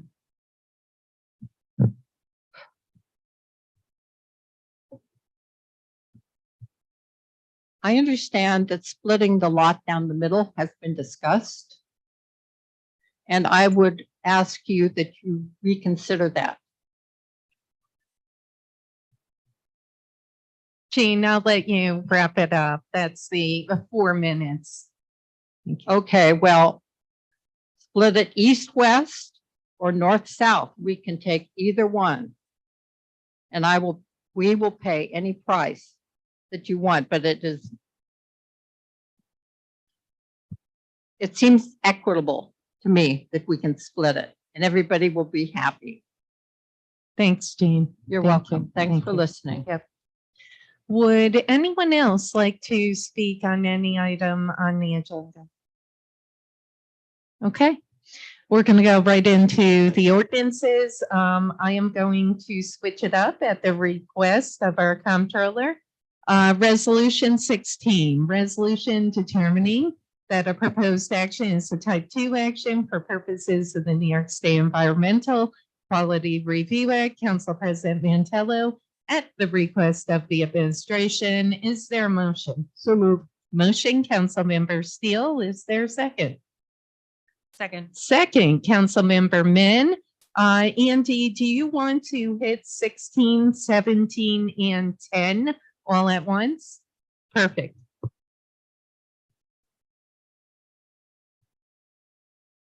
And thank you for hanging around. Thank you for hanging around. I got a ton of work done. All right, so 16 is the seeker for the fire pumper on the resolution for 17. Mhm. No action required type 2. Chief McMahon is here to speak about the operational need and the lead time issues for a fire pumper. I will steal a little bit of his thunder. It is a 2-year lead time for a new fire pumper right now. I would guess that the biggest question financially is why is it on a bond resolution? We had set aside $1 million at the end of last year for a capital plan. 290 of that, 1,000 of that is being proposed to be used tonight. The PP period of probable usefulness for a new fire pumper is 20 years. That falls in line with the method. So 20 years and 950,000 does fall in line with the methodology that we used in the 2022 budget and the 2022 capital plan of looking at issuing debt for it. And I will note that if this is issued debt for it, it will not be issued until 2025. It's going to sit. Bond resolutions are good for 10 years. You don't have to issue any of it for 10 years. So it will not be issued until the 6-month window of delivery. As it's noted in the memo and support, there is time to look for other funding for all of the pumper or a portion of the pumper, which would then we would use to offset the future debt costs. We just wouldn't issue that portion of the debt. In the event that it is exclusively it's bonded for, I did include behind the memo and support a estimated payback schedule where it would be on bond anticipation note from 2025 through 2030. The interest rate of 3.182 is what we just received on our January issuance, which was a very good rate. But that's a very, very good rate considering the market at the time. And then this analysis shows we would pay down $275,000 on the band, then issue a serial bond for the remaining for 15 years for 675,000 with an interest rate of 4%, which was the current market rate for a 15-year tax exempt serial bond last week. The annual cost for that serial bond would be $60,710. Again, my goal in looking at it, right now we're working on year-end reconciliation for 2022. If there's funds available in the fund balance, depending on the surplus amount in the general fund, we could look at using capital reserve fund balance. You know, we can look at things at the 2022 year end. We can look at how 2023 is going to see if there's funding available to set aside to offset what would be future debt. At this time, without using the full million, assuming the ambulance is approved, is not there. I would like to leave some other money of that million for other equipment needs specific to DPW over the course of the year, which is why it's being proposed to be on a bond resolution at this time.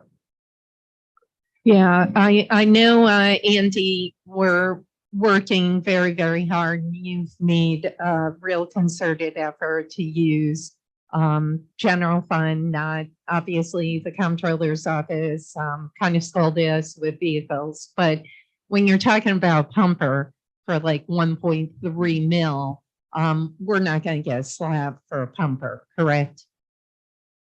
You would hope not. Yeah. Okay. I'll say that. Okay.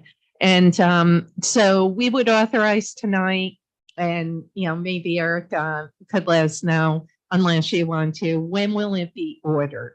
If we authorize it, what's the timeline? If gets approved tonight, gets approved on March 2nd. March 2nd. We're working through procurement now on it so that on March 3rd, the chief can order it. Because of that 2-year lead, we'll order it March 3rd, and it is a 24-month lead time. Wow, 24 months, incredible. And we're going to be paying for a vehicle that we don't have. No, I will not issue that. So you won't issue it no. until we receive the pumper. So Right, to so if just order it's gonna get delivered between January and June, it would be issued that January. If it's gonna get delivered from July to December, it will be issued in July. Okay. Of 25. We piecemeal all of our debt issuances. We very rarely just, I don't think we ever have just fully issued a bond resolution for no rhyme or reason. Right. Even when the rates were really low, then you're just paying interest for no reason and depleting the PPU. That's the other strategy in this. You don't want to deplete the PPU on it. You want to be able to pay for it as long as you can. Right. So it will be a $0 expense until 2026. Okay. Further questions? Council President? Yes, Councilmember Min. 3.182 is right. Congrats. Thank you. If we were to get within this period of time before the 6-month window for delivery, if we were to find an interest rate that were shockingly low, below inflation, well below inflation, would it be advantageous for us to consider issuing the bonds early? I know you just said that's not your preference. Like less than like 2? No, I wouldn't issue it until it's within that delivery window. Okay, thank you. And this, because when you had short-term debt, you're renewing it every year anyways. That makes sense. Yeah, good question though. Good question. Okay, Andy, anything else we're missing on this? Okay, did you want to hit? Anything else in ordinance 10? Yeah, so ordinance 10 has 3 different components to it. Number 1 is $290,000 for the purchase of a new ambulance. That's coming out of the $1 million that was set aside in December of 2022. The second is that needs to be amended, and I apologize. That should be $950,000 on the Schedule A, not $750,000. $950,000 for the purchase of the fire pumper on the bond resolution, and $166,800 for consulting services to begin prepping the 2023 paving program with third-party engineering services. That And- is fully reimbursable under CHIPS. Okay, who is it? Do you know, Andy? I don't know the vendor. off the top of my If head. you could get that to us, that'd be great. And 166, I take is for the full year? Yes. Okay. For 2023. It's a chunk of change, but I heard it. Andy, I don't, yeah, I guess I should make a motion to amend Schedule A. Yes, please. All right, okay. Anything else that we're missing here? I don't think so.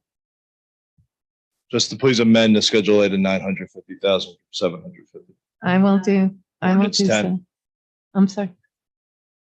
Ordinance 10. Ordinance. Okay, thank you, Andy. Chief, did you want to add anything? Yeah.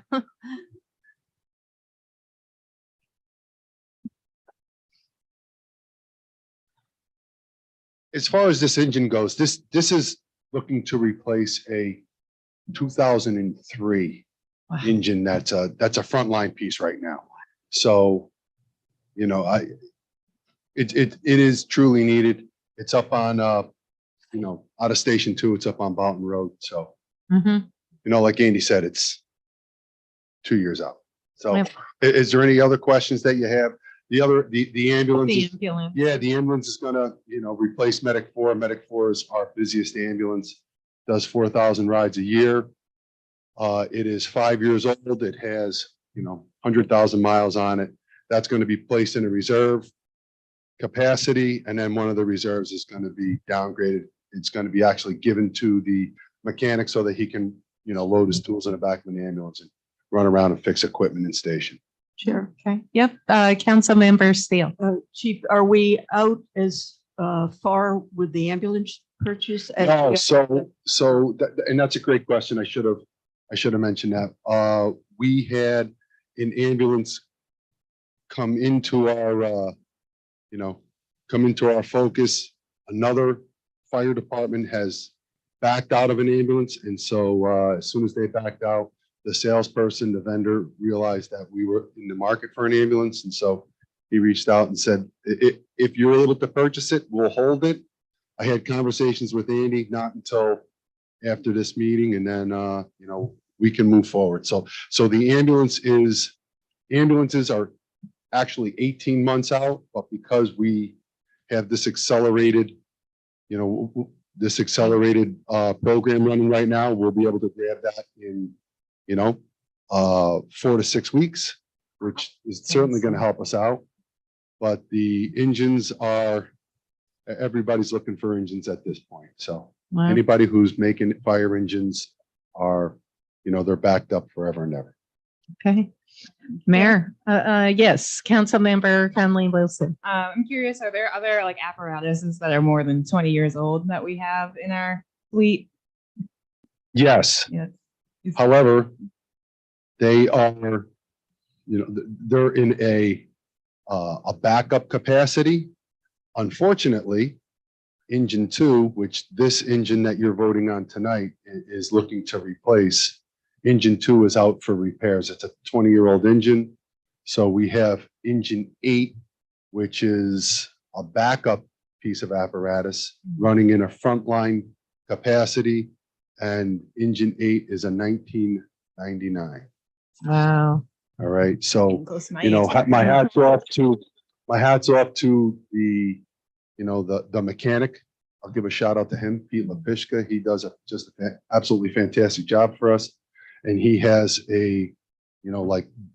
great connections with our vendors. And when stuff breaks down that is outside of his capacity, they come in and they help him out. Engine 2 has a blown head right now. So it's out getting fixed. We really have no alternative but to get it fixed Right. because it's 2 years to get a new one. So. Wow. Good questions. And I would ask the clerk to strike that Councilmember Conley Wilson, that 1999 was close to her birth date. Okay, enough said. We have older pieces as well.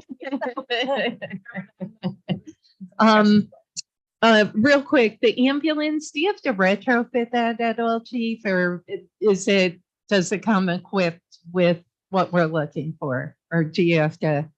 There's one, because we are a fire department that does EMS, there's one cabinet that you're able to access from the street, and you're able to access it from inside the ambulance. That also happens to be the cabinet which we carry our firefighting gear. You don't want the carcinogens from the firefighting gear migrating to the inside. So that one cabinet does have to be retrofitted. So they are going to pull the doors off, place some diamond plate, seal it all up tight, and then that will become the gear carrying cabinet with our Scott packs and our Gotcha. turnout gear. That's not allowed though. It doesn't, yeah, and the company that we're working with, they do an absolutely fantastic job. They know our needs, Great. so we're going to be all set on that. And that's the reason why it's going to take 4 to 6 weeks to get delivered, because that has to be, remanufactured or retrofitted. Gotcha. Thank you, chief. Thank you. Did anyone else have any questions? Thank you very much, chief. Thank you. Thank you.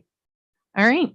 So resolution 16, we have a motion, we have a second, further discussion. All in favor? Aye. Opposed? Resolution 16 carries 5-0. Resolution 17, bond resolution of the city of Troy, New York, authorizing the issuance of 950K serial bonds to finance the purchase of a motor vehicle used for fighting fires. Council President Mantello, at the request of the administration, is there a motion? So moved. Motion, Councilmember Soriento, is there a second? Second, Councilmember Steele, discussion? All in favor? Aye. Opposed? Resolution 17 carries 5-0. That will go to the regular meeting on March 2nd. Ordinance 10. Ordinance amending the 2023 Capital Projects Fund budget. Council President Mantello, at the request of the administration, we will get a motion in a second first, and then I'll make a motion to amend. Do we have a motion? So moved. Motion, Councilmember Steele. Is there a second? Second. Second, Councilmember Conley Wilson. I'll make a motion to amend the 750 to 950. I'll second that Is there a motion. second? Second, Councilmember Steele, discussion on the amendment. All in favor? Aye. Opposed? The amendment passes 5-0 on the amended ordinance. Is there a motion? So moved. Motion, Councilmember Conley Wilson. Is there a second? Second, Councilmember Soriento, discussion. All in favor? Aye. Opposed? Ordinance 10 carries 5-0. Ordinance 11, ordinance authorizing the sale of a certain city-owned parcel of real property by the proposal sale application method. Council President Mantello, at the request of the administration, is there a motion? So moved. Motion, Councilmember Steele. Is there a second? I'll second. Discussion. Council President? Yes, Councilmember Conley Wilson. I know a lot of the members of the review committee, at least on the council side, aren't here, but curious, Steve, was there like specific criteria that we looked at when making this decision for, was it 18? It's, He's he's that part of it. Oh, sorry. Council, it's okay. So, if you recall, this was the property that, and we had proposed to split the lot. Unfortunately, one of the proposers was not in favor of that. After discussion, et cetera, the decision was made by the property review, and Councilmember Gully and Councilmember Figueroa said, let's go back to the original recommendation by the property review. So they went back to the original recommendation. Okay. But it will go to the regular meeting on March 2nd if it's passed tonight. Okay? Yeah, I'm trying to think. I mean, yeah, I mean, I don't think that I'm going to be in support of this one.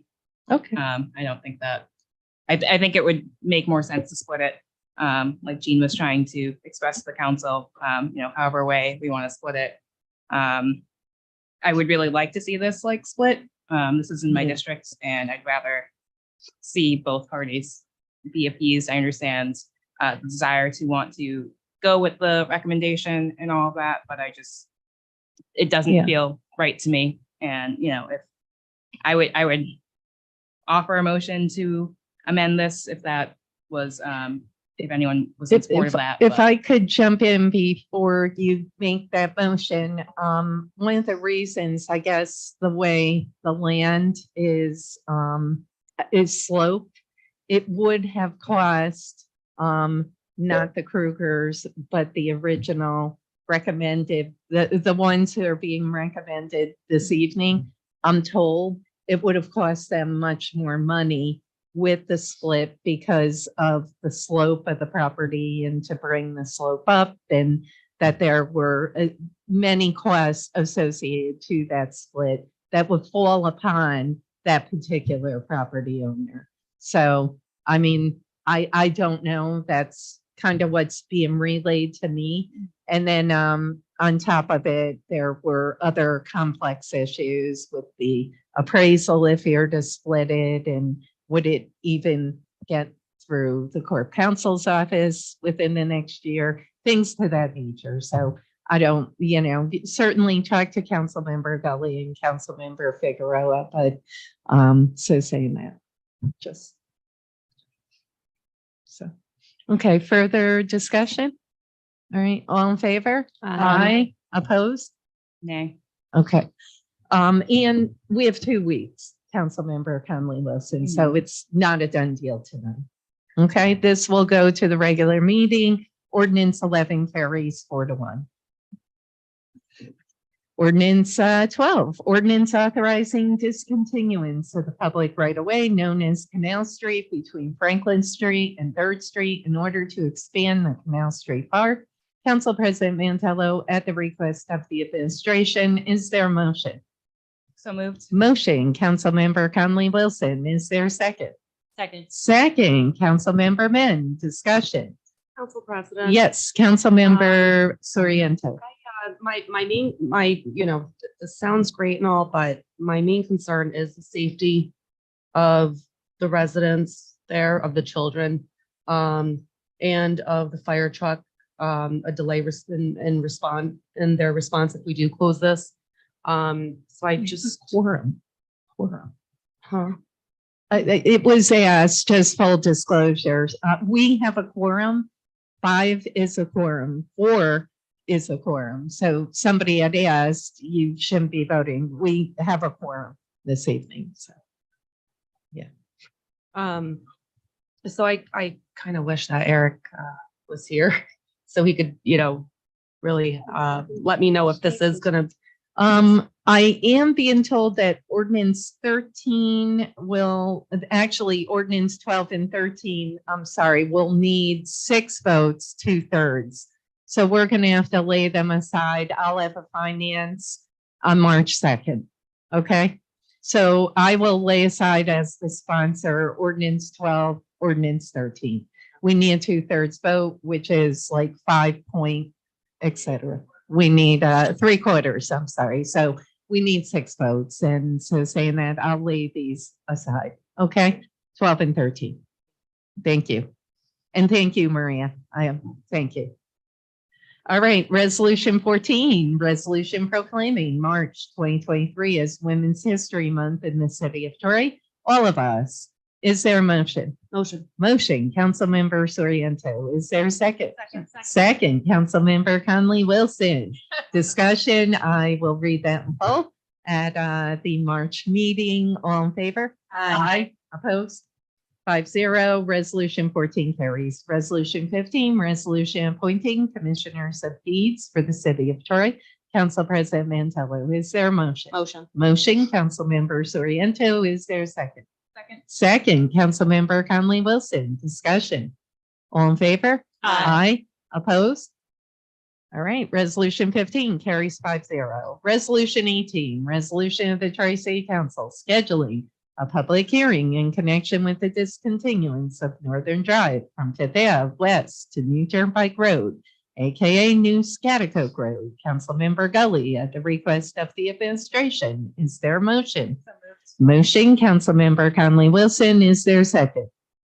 Second. Second, Councilmember Men. On the discussion on this, I do have some concerns, but I want to hear the public hearing. So I'll vote in favor of the public hearing for now, but I have heard a couple concerns regarding the discontinuance of this road, and I'm very familiar with it, but saying that I will support it. It's a public hearing, so hopefully we'll hear from folks. Yeah, I was just going, if you open up your calendars, I'd like to do March 2nd, and we could do it at 5:30. We'll have to have a 6 o'clock finance. I'll take care of that, Steve. So this would be the night of our meeting, March 2nd. Oh.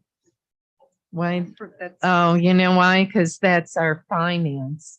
I could have it on March 2nd, Steve, unless you want it on the 16th.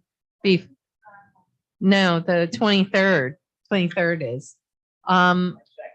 March 2nd? Okay. We'll have it at 5:30, March 2nd. Okay? If that works for everyone. All right. So I will have to amend that resolution. Thank you, Councilmember Steele. So I'll make a motion to amend the proposed date to March 2nd at 5:30. Is there a second? Second. Second, Councilmember Conley Wilson. Discussion? All in favor? Aye. Opposed?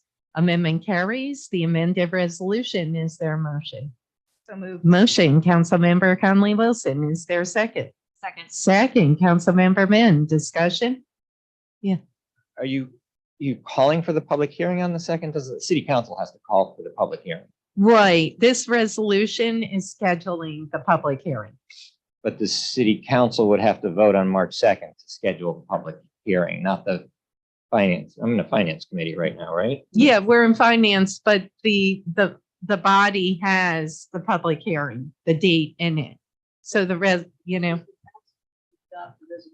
yes. Oh, yes. Yeah. What am I saying? Okay, I'm so sorry.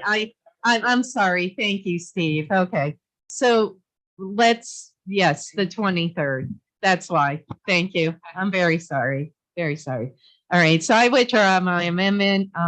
So the 23rd at 5:30. 6 o'clock. we don't have, the 23rd. Yeah. We'll do it at 5:30 if that works for everyone. Yes. So 5:30 on the 20. Thank you. All right, the 23rd at 5:30. All right, so now I withdraw my previous amendment and I will make a motion to amend to March 23rd at 5:30. Is there a second? Second. Second, Councilmember Soriento, all in favor? Aye. Opposed? 5-0, the amended resolution. Is there a motion? Motion, Councilmember Conley Wilson, Groundhog's Day. Is there a second? Second. Second, Councilmember Soriento. Discussion. All in favor? Aye. Opposed? Resolution 18 carries 5-0. Resolution 19, resolution authorizing the mayor to enter into an agreement with Stevenson Equipment for the purchase of a new asphalt hotbox trailer under the Sourcewell Consortium Falcon Road Maintenance Equipment Inc., contract number 052417, and the New York State OGS contract PC 68466. Is there Council President Mantella at the request of the administration? Is there a motion? Motion, Councilmember Soriento. Is there a second? Second. Second. Ooh, that's a close one. Councilmember Conley Wilson, we'll give it to you. Discussion. Andy, anything that we need to know on this other than obviously it's under the piggybacking the Sourcewell. How much? Like to know that. I don't know. I know it was in the budget, but okay, you can get us that answer. Okay. Further discussion. All in favor? Aye. Opposed?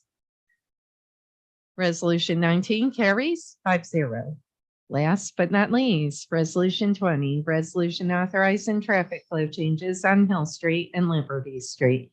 Council President Mantello, at the request of the administration, is there a motion? Motion. Motion, Councilmember Min, is there a second? Second, Councilmember Conley Wilson, discussion? All in favor? Oh, sorry. Is this one of the ones that needs a majority vote because it's a flow change or no? Okay, Yeah, great. Thank you. The two discontinuances need seekers. So okay, got it. Okay. Very good. Good question. Thank you, Councilmember Conley Wilson. Further discussion? Yeah, I just, I know that we've gotten a bunch of emails about this. Maria's been so graciously adding them to the public comment section. But yeah, it's been great to kind of see these traffic directions improving pedestrians, as Lindsay said, during both the public hearings. So I'm very excited about these for sure. So, and thank you, Steve, for putting these all together. Thank you. Further discussion? All in favor? Aye. Opposed? Resolution 20 carries 5-0. I will take a motion to adjourn. So moved. Motion, Councilmember Conley Wilson. Is there a second? Second, Councilmember Steele. Discussion before we adjourn. Andy, our comptroller, has put together two major reports that we will be going over on March 23rd and 2nd. Thank you. And that is first and foremost, the end of the year. So 2022, end of the year. He should have that all buttoned up. No, preliminary. Thank you. And then number 2 is an ARPA update, monies and what's gone out the door to date, et cetera. Correct? Awesome. Good. Very good. We have a motion. We have a second. All in favor? Aye. Opposed? All right. We are adjourned. Thank you. So that's the 22nd Yes. of March. Correct. That Thursday.